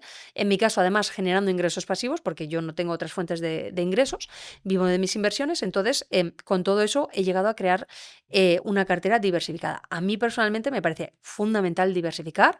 Es cierto que Warren Buffett tiene una frase que es algo así como que la diversificación es el antídoto contra o sea, como que critica la diversificación, que es como el parche para los ignorantes o algo así. Y puedo entenderlo. ¿Por qué? Porque él se refiere, por ejemplo, a una cesta de acciones. O sea, a ti no te hace falta tener 70 empresas en cartera. Con que tengas a lo mejor 10, 15, 20 empresas es más que suficiente para tener una buena diversificación. Pero él está hablando de la bolsa, él no está hablando de otros pilares. O sea, Warren Buffett tiene inmobiliario, tiene oro, criptomonedas, no está todavía ahí el hombre, pero al menos ya no tiene esa versión que tenía hace unos años, o su socio Charlie Munger, que en paz descanse decía que él no quería tocarlo ni con un palo, pero sí que ha habido una evolución. Ray Dalio, por ejemplo, él al principio era relativamente reacio a las criptomonedas y ahora ya tiene criptomonedas en su cartera y lo dice abiertamente que ha cambiado porque se da cuenta de que el mundo va cambiando. Entonces, para mí es fundamental diversificar. Obviamente, hay personas que dicen, no, yo prefiero profesionalizarme mucho en una cosa y está bien también, pero, por ejemplo, en inmuebles, perfecto. Yo conozco gente que tiene solo vive del inmobiliario, pero es que a lo mejor tiene 50 pisos. Entonces, claro, tiene una cartera muy diversificada en distintos países, que si te prohíben hacer alquiler vacacional en España no pasa nada, porque tienes también en Francia, en Portugal, en Italia. Entonces lo tienen diversificado. Entonces, vale, es un pilar, pero está diversificado. Entonces, teniendo eso en cuenta, está ok un solo pilar, pero si puedes meter más, mejor. ¿Por qué? Porque, por ejemplo, la bolsa y el inmobiliario probablemente se comporten de la misma manera. Si hay una recesión, probablemente baje los dos. Mientras que si tú metes materias primas en tu cartera, oro, ahora mismo el oro está a máximos históricos, pero es que lo viene estando desde hace trimestres. Cuando se ve el gráfico del oro, yo en mi canal de YouTube decía, chicos, yo creo que ahora es un buen momento para comprar por unos patrones técnicos que había, y desde entonces es que no ha parado de crecer una locura, un activo que históricamente se mueve lentamente, y entonces vemos cómo ha subido mucho más que otros pilares que se han movido mucho menos. Entonces, si tienes una cartera diversificada, vale, a lo mejor pierdo por aquí, pero lo compenso de esta manera y así está como mucho más equilibrado siempre. ¿Y cómo tienes claridad hacia dónde? En tu caso me refiero, por supuesto, te dedicas a ello, eres especialista, pero una persona que está aquí, que está empezando a invertir, se puede abrumar literalmente por las opciones, porque tú dices, vale, inmobiliario porque me gusta más. Porque eso también es otra cuestión. Voy añadiendo hoy preguntas como dobles y triples en una, perdón, Andrea. Pero escucho decir, invierte en lo que te gusta. Invierte, por ejemplo, en bolsa. Si te gustan las tecnológicas, invierte en tecnológicas porque para ti hay una afinidad y te vas a sentir como ahí, que vas a tener también más información porque estás al día de ese sector. ¿Tiene sentido invertir en lo que nos gusta? No tiene sentido. Y por otro lado, para una persona que está fuera y no quiere dedicarle, es su hobby, las inversiones, ¿hay alguna manera de estar un poco al día mínimamente para poder llevar tus inversiones con sentido? Pues mira, te voy a poner un ejemplo porque mis amigos se ríen siempre. Yo soy como la analfabeta digital. Entonces, o sea, uno de los pilares que tengo son las criptomonedas, que es muy tecnológico. Y si tú puedes invertir en criptomonedas sin tener absolutamente ninguna idea y te puede ir bien o te puede ir mal. Te puede pasar de los dos porque si lo haces así es como ir al casino. ¿Qué pasa? Que yo de verdad soy un poco mejor que analfabeta digital, pero bueno, no soy una gran especialista de la tecnología, pero eso no fue impedimento para entender las bases, que no te digo muy avanzado, pero entender exactamente en Bitcoin, por ejemplo, cómo funciona la cadena de bloques, qué es el hash, cómo están conectadas para que la seguridad de la cadena sea inquebrantable, el ritmo al que se van validando nuevas transacciones, nuevos bloques, qué es el halving y cómo funcionan las recompensas de los mineros, que son números, pero realmente para mí, si me permitís el término general, es informática, por así decir, ¿no? Algo que está totalmente alejado de lo que yo hago. Y si tienes ganas de aprender, las bases, o sea, a mí hay muchísimas cosas que se me escapan, pero eso no hace que no haya podido. Pero una de mis mejores inversiones fue en criptomonedas. Conseguí un 1000% en 3 semanas en criptomonedas, algo que no he conseguido en ningún otro pilar. ¿Por qué? Bueno, por un lado era timing, análisis técnico en este caso, y por otro lado porque entendía los fundamentales del proyecto y de hecho con ese mismo activo he ganado una segunda vez cerca de otro 300% más con el mismo activo. ¿Por qué? Porque los fundamentales seguían siendo buenos y para eso necesitas entender la tecnología que hay detrás.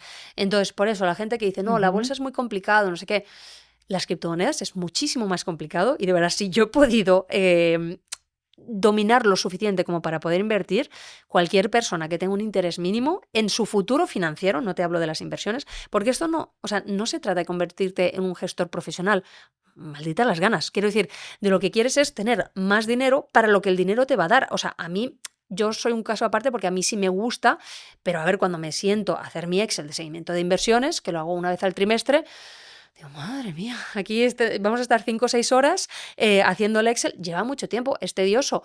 Pero lo que me gusta es, pues cuando hago el Excel de, vale, pues mira, he aumentado mi cartera en tanto, pero no solo por esto he ganado, sino echas la vista atrás y dices, ¿qué es lo que he hecho en este trimestre? Y dices, wow, pues estuve en San Francisco, hice esto, hice lo otro, cosas, experiencias, memorias, y eso dices, wow, ha merecido la pena. Entonces, me gustaría invitar a las personas que nos están viendo a que entiendan que las inversiones no se trata eso de convertirte en un gestor profesional, sino de añadir fuentes adicionales de ingresos que van a liberarte tiempo, te van a liberar angustia, te van a dar más oportunidades y van a hacer que disfrutes más de lo que es la vida, la hagas más disfrutona y si lo piensan así van a decir, vale, ese pequeño esfuerzo que me va a llevar tiempo de aprender me va a merecer la pena.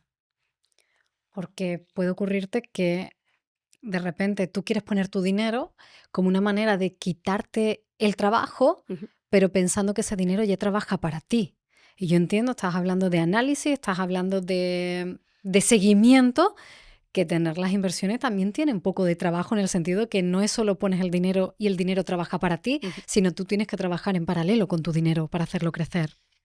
Sí, hay formas muy sencillas de hacerlo, como te expliqué antes, la más sencilla, donde te olvidas de todo, pero por ejemplo, en inmobiliario, para tomar un ejemplo que todo el mundo entiende, tú puedes tener una casa que pones Airbnb y tú jamás de los jamases saber nada ni de tus inquilinos ni de la gestión porque tienes una empresa que lo ha delegado, entonces, o sea, en la que lo has delegado. Entonces, simplemente es como siempre, tú tienes una balanza donde por un lado tienes que poner riesgo y rentabilidad, esto es muy importante.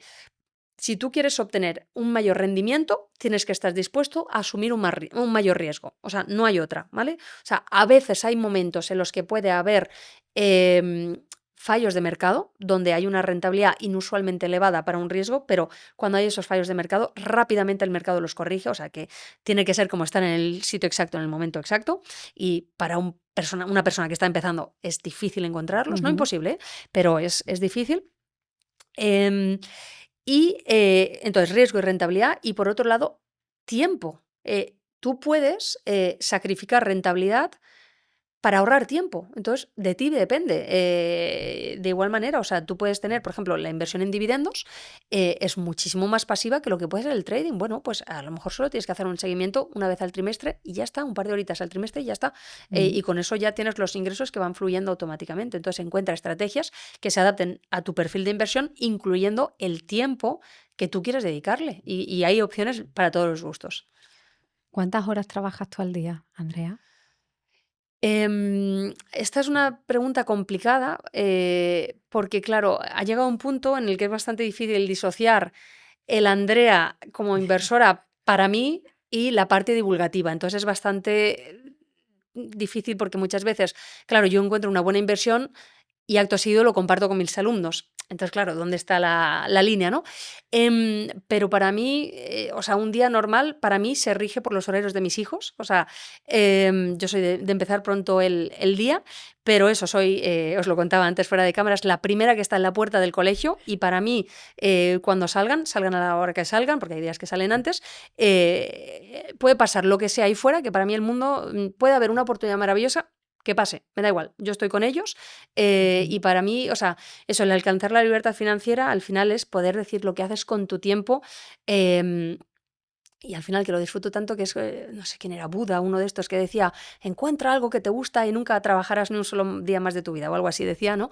Entonces es difícil decirte, pero sinceramente, o sea, antes de mi época divulgativa, cuando solo hacía la gestión de mis inversiones, también es cierto que era un punto en el que yo delegaba menos en inmobiliario, por ejemplo, ¿no? Entonces, cuando había entradas, pues iba yo a Claro. hacer la limpieza y tal, cosas que ahora mismo me parecen impensables, pero que en aquel momento lo hacía. En un par de horitas al día ya lo tenía todo y tenía el resto del día para mí. ¿Y en qué momento, por qué, teniendo esa cantidad de inversiones, esa libertad Ujú. financiera, decides entrar en un mundo de esfuerzo del día a día como es la divulgación? Mm. Suena como muy ñoño, pero es verdad.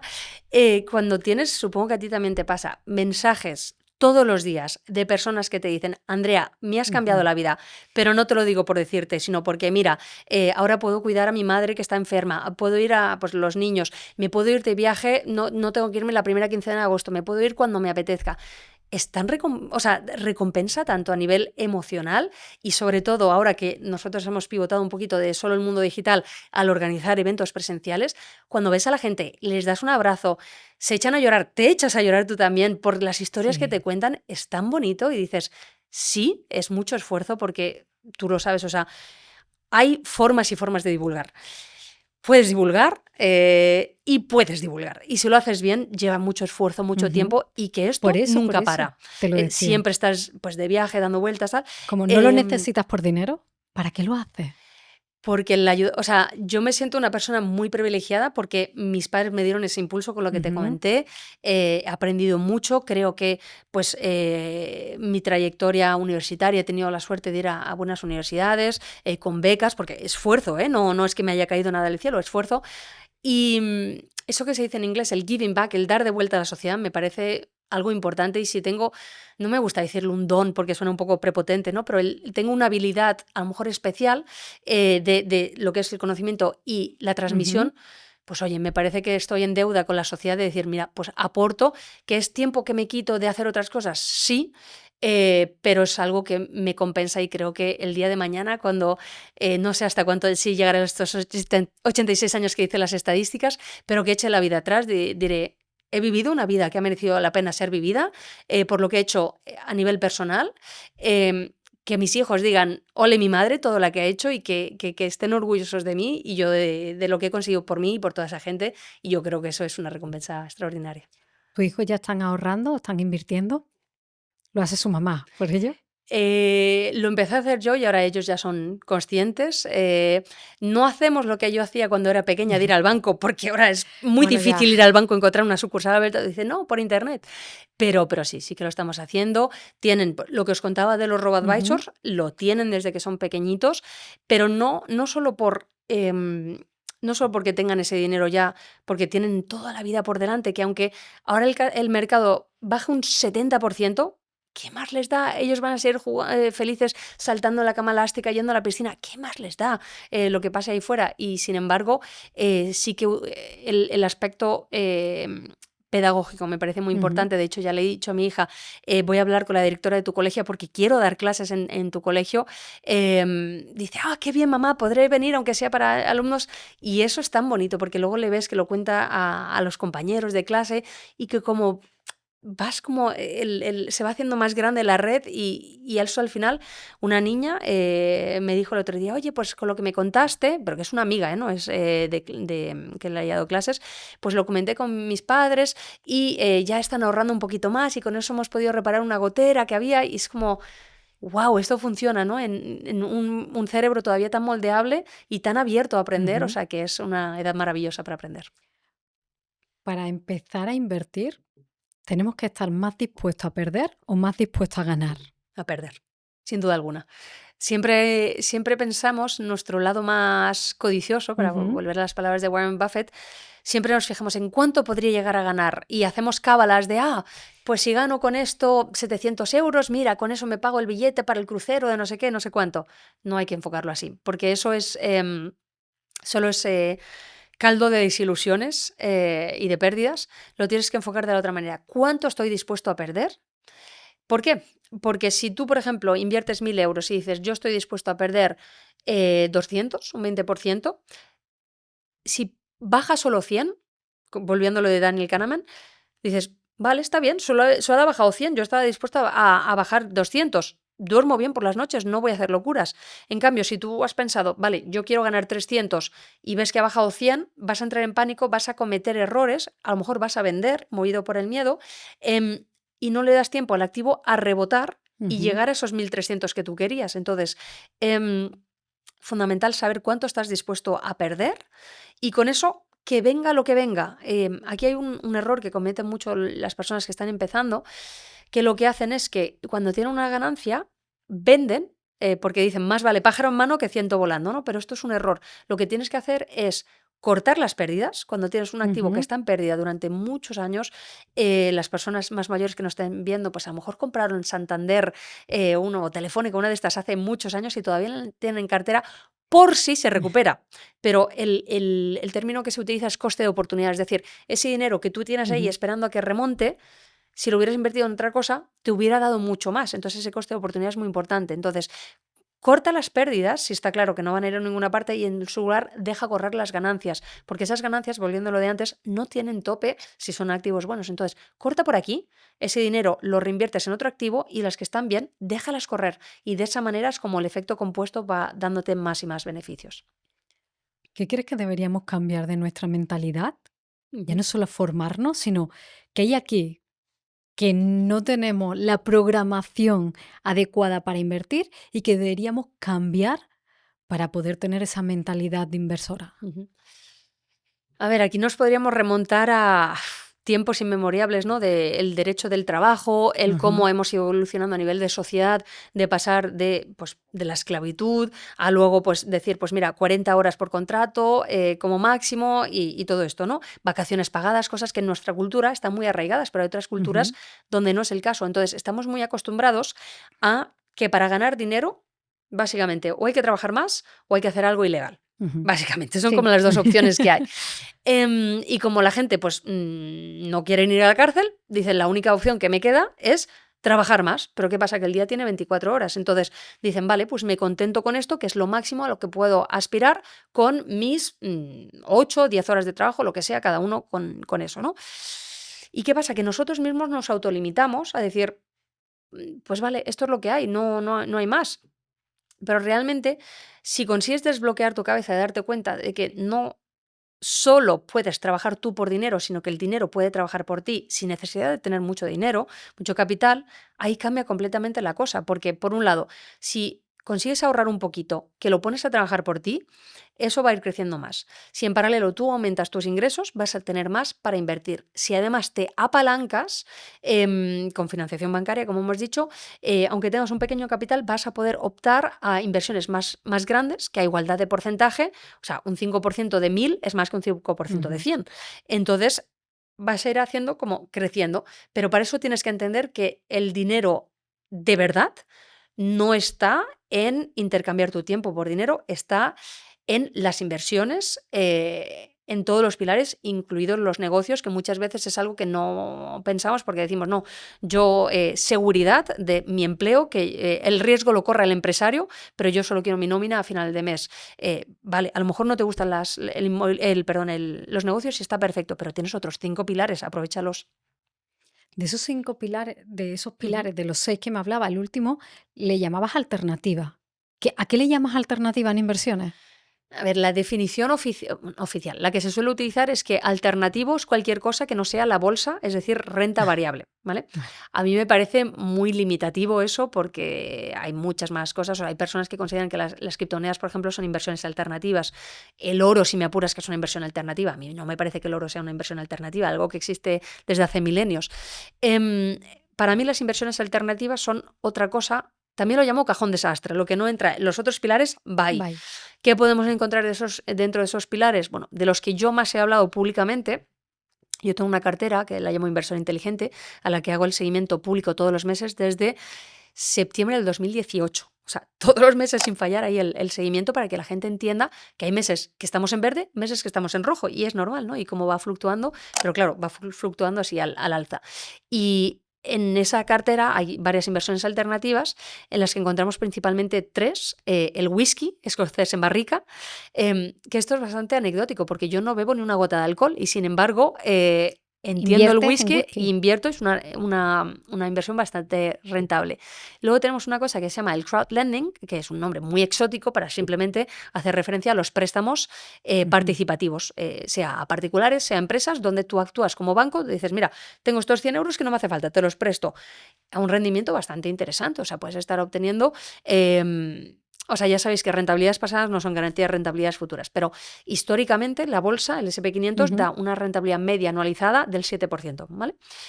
Por hacer algo que es totalmente pasivo, o sea, está extraordinariamente bien, 7% año tras año, al cabo del tiempo es mucho dinero. En inversiones alternativas, por ejemplo, los préstamos que te decía, a lo mejor puedes obtener un 8 o 9% prestando tu dinero. Ojo, que es lo que hemos dicho antes, riesgo-rentabilidad. ¿Por qué estamos ganando más? Porque el riesgo es mayor que la bolsa, ¿vale? Eso hay que entenderlo. Pero si tienes una buena cartera bien diversificada, yo tengo miles y miles de préstamos en los que invierto en muchos países diferentes. Entonces, el riesgo puede quebrar uno, pero están todos los demás para soportarlo, ¿no? Entonces, eso funciona muy bien porque son ingresos pasivos todos los meses que puedes reinvertir con una herramienta de autoinversión. Y luego hay una tercera inversión alternativa de la que hablo también bastante, que es... lo que yo llamo el crowdfunding inmobiliario, que básicamente son inversiones inmobiliarias, pero en vez de hacerlas tú directamente, como hemos comentado antes, tú pasas a través de una plataforma que ellos compran el inmueble y tú eres propietario de pues un 0,1% del inmueble. De esta manera puedes diversificar. Pero aquí es importante que se entienda que tú no eres propietario de un 0,1% del inmueble, tú eres propietario de un 0,1% de la sociedad que tiene el inmueble, que son cosas diferentes. Entonces esas son algunas de las inversiones alternativas, pero luego yo personalmente tengo muchas otras. Está el arte, está la numismática, están los relojes, una que yo no hago pero que también se hace son coches de lujo, una que sí que hago, lo comentábamos antes fuera de cámaras, invertir en fósiles de dinosaurios, cosas extrañas, pero esto... Tú lo dices con mucha naturalidad, fósiles de dinosaurios. Es la primera persona que conozco que invierte en fósiles de dinosaurios. Yo también. Y también te he escuchado decir meteoritos. Meteoritos también, sí. O sea, no me puedo quedar así tan tranquila en la silla, Andrea. Cuéntame esto. A ver, esto hay que entender que, de nuevo, no es que yo tenga un meteorito, o sea, no es que yo fuera por la calle y pasara por un escaparate y dijera, oh, qué meteorito más bonito, voy a comprarlo. No es así, o sea, hay plataformas donde, pues esto es financiación participativa, ¿no? Que a lo mejor el meteorito vale 30.000 euros y yo tengo una fracción de ese meteorito. ¿Por qué? Porque el riesgo de invertir en un meteorito es muy elevado, pero el rendimiento puede ser espectacular. ¿Por qué? pues si llega, por ejemplo, la NASA, que dice, oye, ahora con todo lo que está pasando con Elon Musk y demás, que queremos ir a Marte, necesitamos entender el Ujú. mundo exterior, meteoritos que son simplificando una vez más, son materia del espacio que nos ha llegado a la Tierra. Oye, no tenemos que ir a buscarlo. Lo que abarata esas cosas es extraordinario. Entonces, si hay pocos meteoritos, oye, pues la NASA a lo mejor quiere comprar el meteorito y está dispuesta a pagar mucho más de lo que se ha pagado por ello. Entonces, riesgo muy elevado, pero rentabilidades también espectaculares. Entonces, ahí, para dar un orden de magnitud, a lo mejor podemos estar hablando de rentabilidades de un 20, 30, 40% anualizado, ¿vale? O sea, que ya es otro nivel porque el riesgo también es mayor. Pero de nuevo, vuelvo a lo que te decía antes, no intentemos correr antes que andar, que sí, que suena muy sexy, muy, muy y tal, pero esto es algo que he ido haciendo con el paso del tiempo. Suena exótico mínimo. Mm. Porque la pregunta de principiante, ¿y dónde se invierte? ¿Dónde está un sitio donde tú inviertes en meteoritos? El whisky, el arte lo tenemos quizá como más presente, pero meteoritos, fósiles de dinosaurios, es como, perdón, ¿por qué? Sí, sí. Aquí muchas veces me preguntan, dime el nombre de la plataforma, pero siempre soy muy reacia porque yo digo, tienes que poder encontrarlas por ti mismo, porque eso querrá decir que estás preparada para ello. Me Si yo encanta. te digo, esta plataforma, tú vas a ir corriendo, vas a abrir cuenta, vas a invertir y luego, sorpresa, no ha ido bien. Y vas a decir, Andrea me dijo. No, la responsabilidad es tuya. Entonces, por eso te invito a que lo investigues y con eso ya lo verás. Cuando sea tu momento, ya darás el paso. O sea, yo he estado más de 15 años con sota, caballo y rey. O sea, luego llegaron las criptomonedas, fue súper novedoso, pero era sota, caballo y rey, sota, caballo y rey. Y oye, bien feliz, eso me dio la libertad financiera. Y luego las cosas, o sea, ojo, no inviertes lo mismo en un meteorito que en un índice. O sea, la gestión del riesgo es completamente diferente. También los objetivos, o sea, si tú inviertes un meteorito, no te va a estar dando intereses o ingresos pasivos. Lo que haces es, vas a obtener plusvalías, vas a comprar para luego vender más adelante. Volviendo al arte, el arte, por ejemplo, normalmente mínimo lo tienes que detener entre 5 y 10 años. Hay que ser paciente, ¿vale? O sea, si no tienes esa paciencia, no te metas. Hay muchas otras inversiones. O sea, hay que poco a poco empecemos por lo que es más accesible y a medida que vayamos desarrollando el pensamiento crítico, el análisis, ya podemos expandir. Sí, pero yo sigo pensando en los fósiles de dinosaurio, Andrea. Es como, ¿cómo llegas hasta ahí? Claro, tienes que estar dentro de ese mundo para empezar a entender y llegar a como esas particularidades que suenan como divertidas, parece un juego. Y pensando en esa línea de juego, porque tú me decías, no inviertes lo mismo, es como, bueno, pues voy a jugármela. ¿Cómo definiría cuál es la línea para ti entre inversión y especulación? Los fósiles de dinosaurios y los meteoritos entrarían dentro del cajón de especulación. Todo lo demás, incluidas las criptomonedas como yo lo enfoco, son para mí inversión. ¿Por qué? Para mí especulación, no te voy a decir que es casi como el casino, pero rozando, ¿vale? O sea, yo analizo cuánto puedo ganar y cuánto puedo perder. Yo asumo que puedo llegar a perder y que las probabilidades de pérdida son muy elevadas. O sea, que a lo mejor pierdo, volviendo al pilar de los negocios, en startups, probablemente pierdas con mayor probabilidad en startups que en fósiles de dinosaurios. O sea, el 90% de las startups van a quebrar. Pero con que des una, que dé el pelotazo famoso, que se convierta en el término unicornio, eso es, ya te compensa. Cuando haces los números, Una locura. Es una locura. Entonces, tienes que estar dispuesto a eso, ¿no? Entonces, pero para mí las startups es inversión, no es especulación, porque sí que hay un trabajo de campo, de análisis previo. Entonces, hay una parte que es, a mí me gusta llamarlo mi laboratorio de inversiones, donde pues eso, un poco me pongo las gafas, me pongo con mis probetas, mis tubitos, a hacer mis experimentos. Algunos funcionan, algunos no, y está bien. ¿Por qué? Porque soy consciente de cuánto puedo perder. Pero todo lo demás son inversiones donde está muy medido cuánto se puede perder y cuánto se puede llegar a ganar. O sea que eso va como está muy medido. Lo otro es más para jugar, para salirse del sota caballo rey. Pero insisto que el sota caballo rey funciona muy bien también. ¿Tienes más de 100 fuentes de ingresos? Sí. Ahora entiendo por qué cuando te pones a hacer esos seguimientos son interminables, Andrea. Sí, pero de nuevo es algo que se ha ido creando con el paso del tiempo. O sea, no te despiertas un día y tienes 20 inmuebles. Es uno, luego al cabo de los años otro, pues meto una plataforma de pues, crowdlending por aquí, unas inversiones de un poquito de oro por aquí, un poquito de plata, un poco de cobre, ahora pues un poquito de, no quiero decir nombres de empresas porque es que no, pero de la empresa A, la empresa B, y poco a poco se va consiguiendo, o sea, no quiero decir que no es tan difícil como puede parecer, pero una vez que te pones, lo más difícil es dar el paso, cambiar esa mentalidad que te he dicho, pero una vez que te pones, es más fácil y es un poco como efecto dominó, ¿no? Que cuando empiezan a caer fichas, dices, vale, pues ya he hecho esto, voy al siguiente y dices, ¿y cómo he llegado a las 100? Pues eso, perseverancia, persistencia, disciplina. Análisis muy importante, o sea, que no se ponga la gente a comprar por decir, yo también tengo 100, no, o sea, es 100 que están bien pensadas y ampliando, así que poco a poco. Antes me hablaba, justo antes fuera de cámara, del cacao, porque yo he confesado mi adicción por el cacao y me ha dicho, ahora te voy a hablar si quieres te hablo del cacao. Sí, el cacao es, o sea, he comentado que para mí de los 6 pilares, el quinto son las materias primas, el oro es el más conocido. Pequeño inciso, o sea, por ejemplo, oro, solemos pensar en el lingote de oro guardado debajo del colchón, pero hay muchas otras formas de invertir en oro, o sea, yo conozco 6 formas distintas de invertir en oro, o sea, que hay muchas opciones, y el cacao, pues es una materia prima como otra, igual que puedes invertir en cobre, en plata, en platino, en paladio, pues he dicho coco, perdón, es que estaba pensando en inglés, coco, el cacao. Es una más, entonces es un mercado muy demandado donde obviamente las sequías, los problemas geopolíticos le afectan mucho, entonces hay momentos donde las cosechas han sido precarias, hay poca oferta, mucha demanda, cada vez más porque hay más personas y además el cacao más puro por las propiedades que tiene, cada vez está más demandado, con lo cual, claro, si ya no se mezcla con leche o con otros elementos, hace falta más para satisfacer la demanda. Entonces, claro, la oferta si está aquí o incluso baja y la demanda aumenta, se dispara el precio. Y el año pasado el cacao fue una de las materias primas que más aumentó, o sea, más subió su precio precisamente por esto. Y las personas que saben invertir en ello, pues se han lucrado con la inversión, mientras los otros solo la disfrutaban, ellos por partida doble. Yo solo me la comí, me lo comí, Andrea. Bueno, pues seguro que hiciste muy feliz a mucha gente que había invertido en ellos. Sí, totalmente. ¿Y cómo se construye una cartera a prueba de tweets de Elon Musk? Y lo utilizo porque te he escuchado a ti decirlo y quiero saber qué hay detrás de esa frase.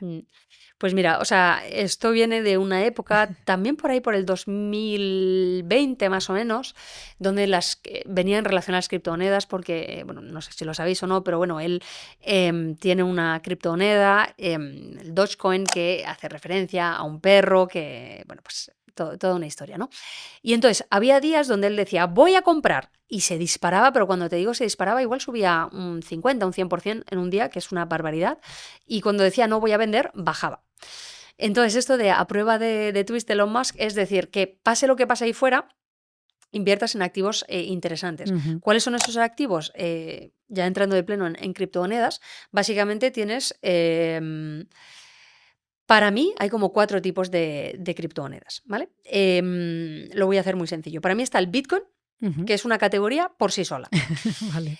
Luego tienes las altcoins, que son las monedas alternativas, donde encontraríamos el Ethereum y demás. Luego tenemos las stablecoins, que son unas monedas un poco peculiares, que su valor no va fluctuando como las demás, sino que va anclada a otro activo, normalmente el dólar estadounidense, ¿no? Entonces se mueven a la par.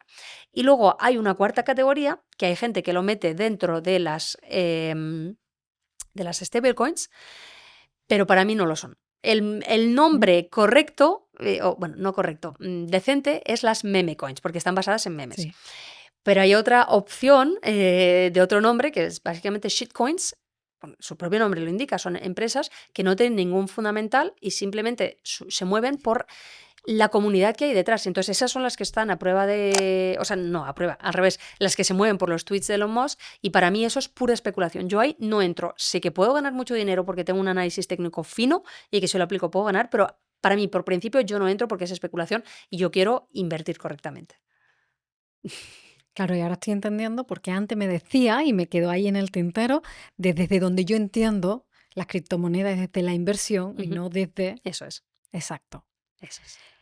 ¿Es una buena opción también como principiante o hay que estar un poco primero guerreando en otra forma, en otros mercados, antes de llegar a la criptomoneda? Pues mira, así como antes me decías, probablemente ahora lo hicieras diferente a como lo hiciste en aquel entonces, y te dije que no. Con las criptos sí que lo haría un poco diferente en el sentido de que, claro, las criptomonedas no existían cuando yo comencé a invertir. O sea, Bitcoin empezó en el 2008, pero no se popularizó bien hasta el 2017, ¿vale? O sea, que pasaron muchos años. Yo las descubrí en el 2016. Entonces, claro, yo venía con el bagaje de la bolsa. Entonces, a mí me sirvió el entender los ciclos de mercado, los movimientos, la volatilidad, para trasladar lo que yo ya sabía de bolsa al mercado de las criptos, ¿no?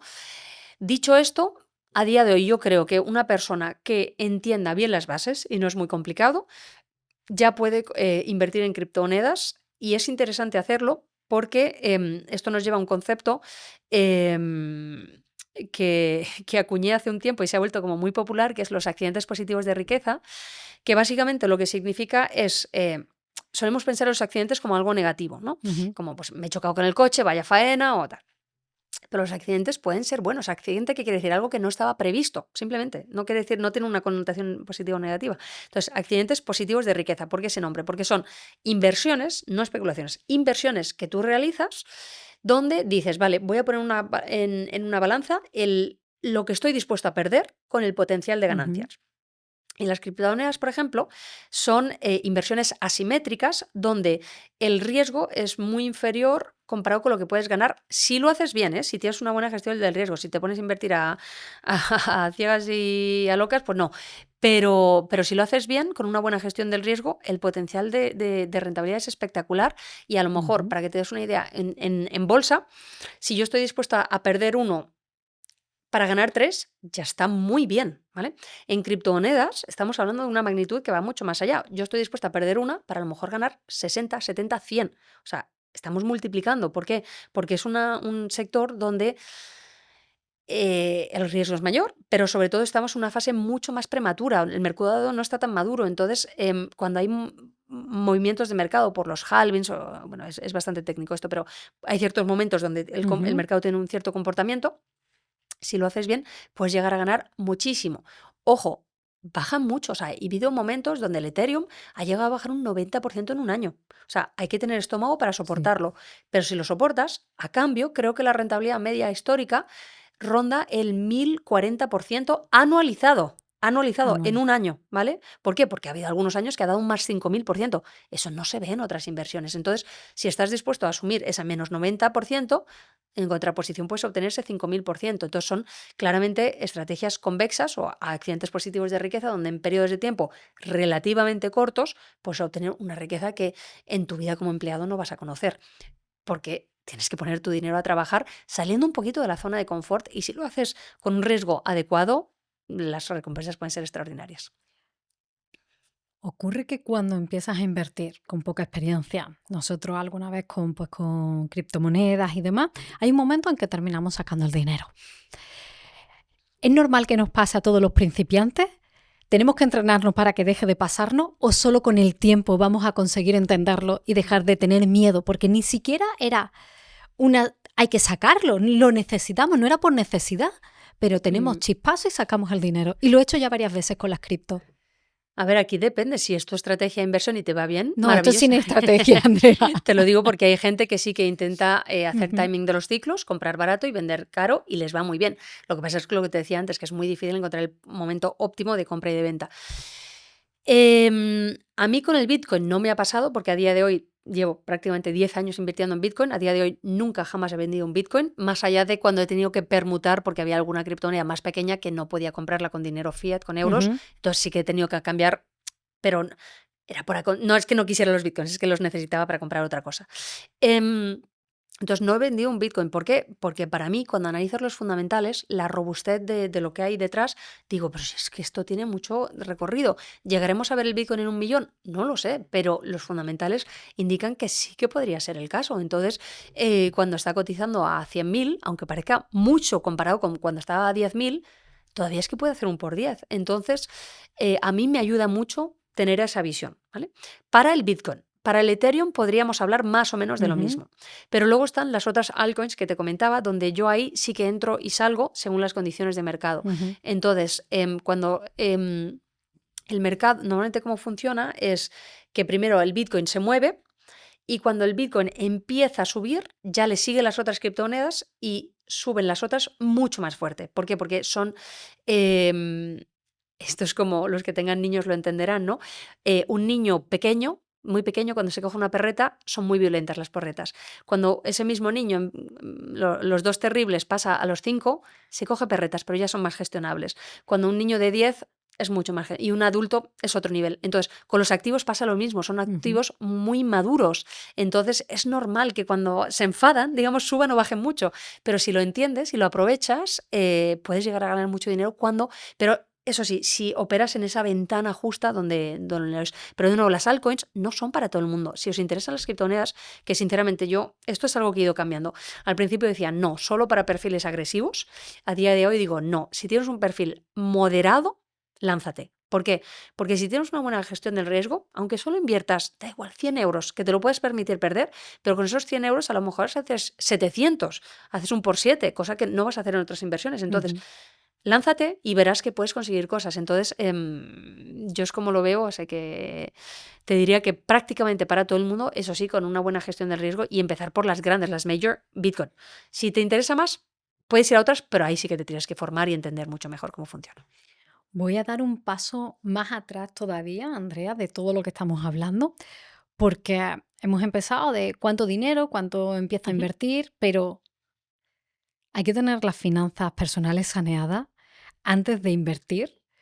Pero ¿qué significaría para ti tener una finanza saneada para replantearme la opción de invertir y que no después de esta conversación Ujú. alguien diga no ahorro si no invierto? Eso es, sí, no, me parece una pregunta fundamental.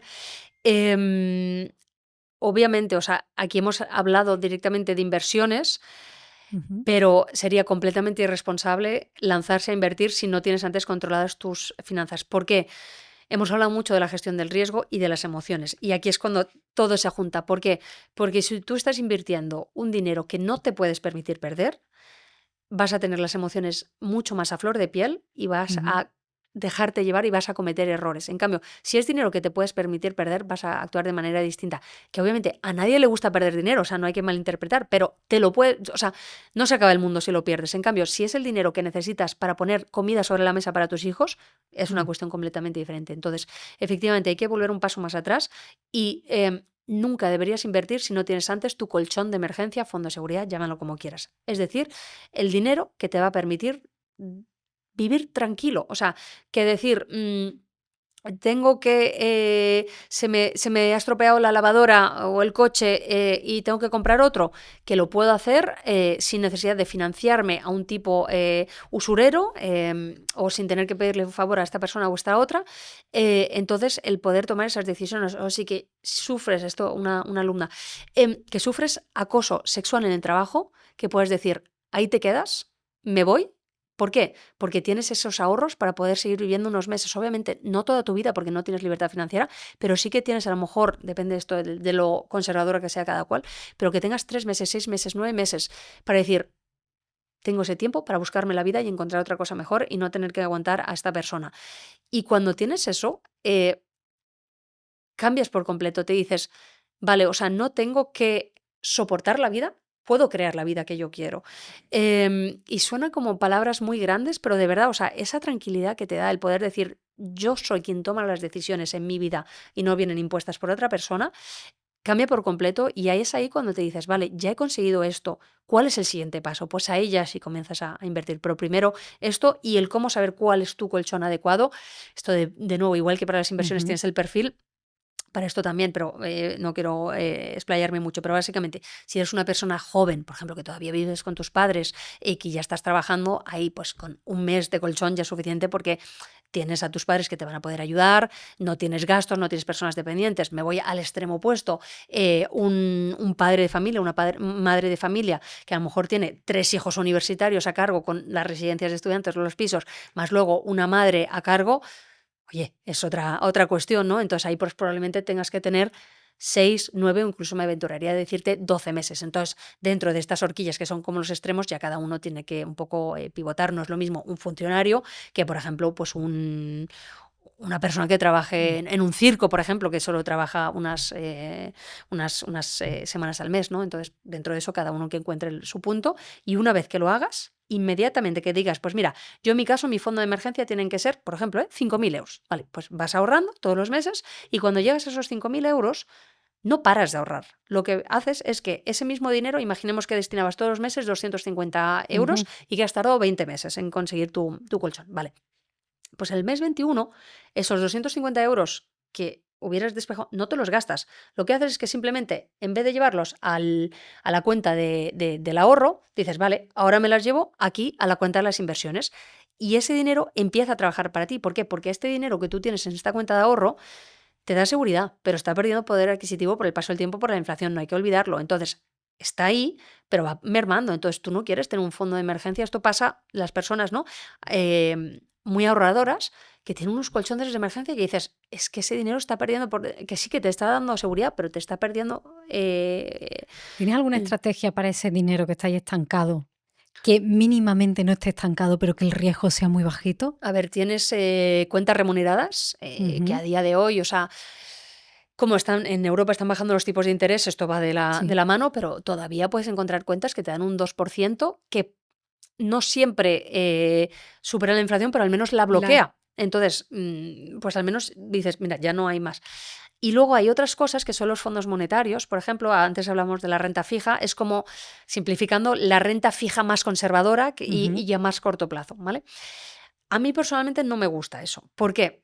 Porque yo, y esto es cosa mía, pero creo que tiene sentido, yo prefiero ser hiperconservadora con el fondo de emergencia para poder ser un poquito más agresiva del lado de las inversiones. ¿Por qué? Porque esto, si yo añado un poquito más de riesgo aquí, no me va a cambiar. Son migajas. En cambio, si yo añado un poquito más de riesgo aquí, el potencial de crecimiento es mucho mayor. Entonces, por eso a mí no me gusta meter fondos monetarios. Yo prefiero decir, no, aquí 100% seguro. Y luego ya la parte que hay aquí, sí, puedes poner una parte en renta fija, que sea más conservadora, y otras ya más agresivas. Pero la renta fija yo la metería aquí, no aquí. Y perfiles tan inversores como el tuyo, Andrea, porque la gente piensa, yo lo que quiero es ganar mucho dinero y mejorar mi estilo, mi calidad de vida. Una persona que le gusta tanto las inversiones, ¿trata de construir y mejorar constantemente su estilo de vida? ¿O prácticamente vives igual, más o menos, porque quieres seguir jugando, entiéndeme, sino que el dinero se quede para que haga más dinero y no llevártelo para tu terreno personal? Pues esto es algo que he ido cambiando de filosofía con el paso del tiempo. Al principio necesitaba demostrarme a mí misma que funcionaba, por ejemplo, con los dividendos. Entonces, era una estrategia que me parecía hiperaburrida. Al principio la conocí, luego la descarté, luego me volví a encontrar con ella en la época universitaria. Y en ese momento dije, a ver si funciona o no. Entonces me pagué un cine con el dinero que había sacado de las inversiones. Ese cine luego se convirtió en una cena. Esa cena luego en un viaje, ¿no? Y llegó un punto en el que dije, vale, me queda claro que esto funciona. En aquel entonces yo estaba trabajando, entonces tenía mis fuentes de ingresos y dije, vale, pues mira, lo que viene de las inversiones lo voy a reinvertir todo. Y eso me permitió llegar a un punto donde yo disfrutaba mucho del trabajo. Te digo, era un poco como las películas de los despachos de abogados que se ven en las películas americanas. Era eso, ¿no? Trabajando mucho, muy duro, a veces con los socios que te venían gritando y bueno, pues el mundo corporativo. Y a mí me gustaba y tenía potencial y me decían, sí, tú puedes llegar a socia, probablemente la socia más joven, porque era bastante joven y demás. Y me gustaba, pero luego llegó un punto que me di cuenta, la vida pasa más rápido de lo que yo puedo cumplir mis sueños. Y ya no quiero seguir luchando por los sueños de los demás, en este caso de los socios, sino quiero empezar a vivir por mis propios sueños. ¿Y por qué pude hacerlo? Porque yo había estado reinvirtiendo. Entonces luego pasé al lado opuesto, ¿no? Reinversión. Durante esa época, pero luego, claro, tenía que vivir de mis inversiones, entonces volví a necesitar, no descapitalizarme, pero no reinvertir, y ahora estoy en un punto, antes hablabas de los 40, ¿no? Que me doy cuenta que cada año que me hago más mayor, el tiempo pasa más rápido y no vuelve atrás, entonces digo, hay que aprovecharlo. Entonces, a día de hoy tengo un equilibrio entre las inversiones que reinvierto y las que me lo quedo, digamos, para gastar. Entonces, ¿cómo lo hago yo por si le sirve para alguien? Las que van a plataformas, por ejemplo, la bolsa, las criptomonedas, las inversiones alternativas, son como circuitos cerrados para mí. Entonces, lo que yo voy recibiendo de la bolsa, sea de plusvalías o de dividendos, se queda en la bolsa y se va reinvirtiendo. Lo mismo en los exchanges de criptomonedas. Pero en cambio, por ejemplo, las rentas de los pisos llegan a mi cuenta bancaria. Entonces eso es como, bueno, pues ya lo tengo en mi circuito, pues este es el dinero que utilizo para vivir y obviamente me sobra, entonces lo reinvierto, pero yo es como lo hago y me va bastante bien, pudiendo tener un equilibrio entre cada vez tener más, no quiero decir paz mental, pero que sí que ves que el patrimonio es suficiente no solo para mantenerte toda tu vida, sino también para las generaciones venideras y más allá de eso el poder decir, pero también lo estoy disfrutando porque no queremos ser el más rico del cementerio. ¿Te pone un objetivo financiero cada año? Ha habido momentos que sí, ha habido momentos que no. Yo creo que es muy importante, sobre todo al principio, tenerlos. Esto es como cuando tienes el foco en el ahorro, ¿no? De quiero llegar a tanto. Al principio es muy importante ser súper disciplinado. Luego llega un punto en el que yo creo que te puedes relajar más y decir, mira, pues si este año no llego a tal cifra, no pasa nada.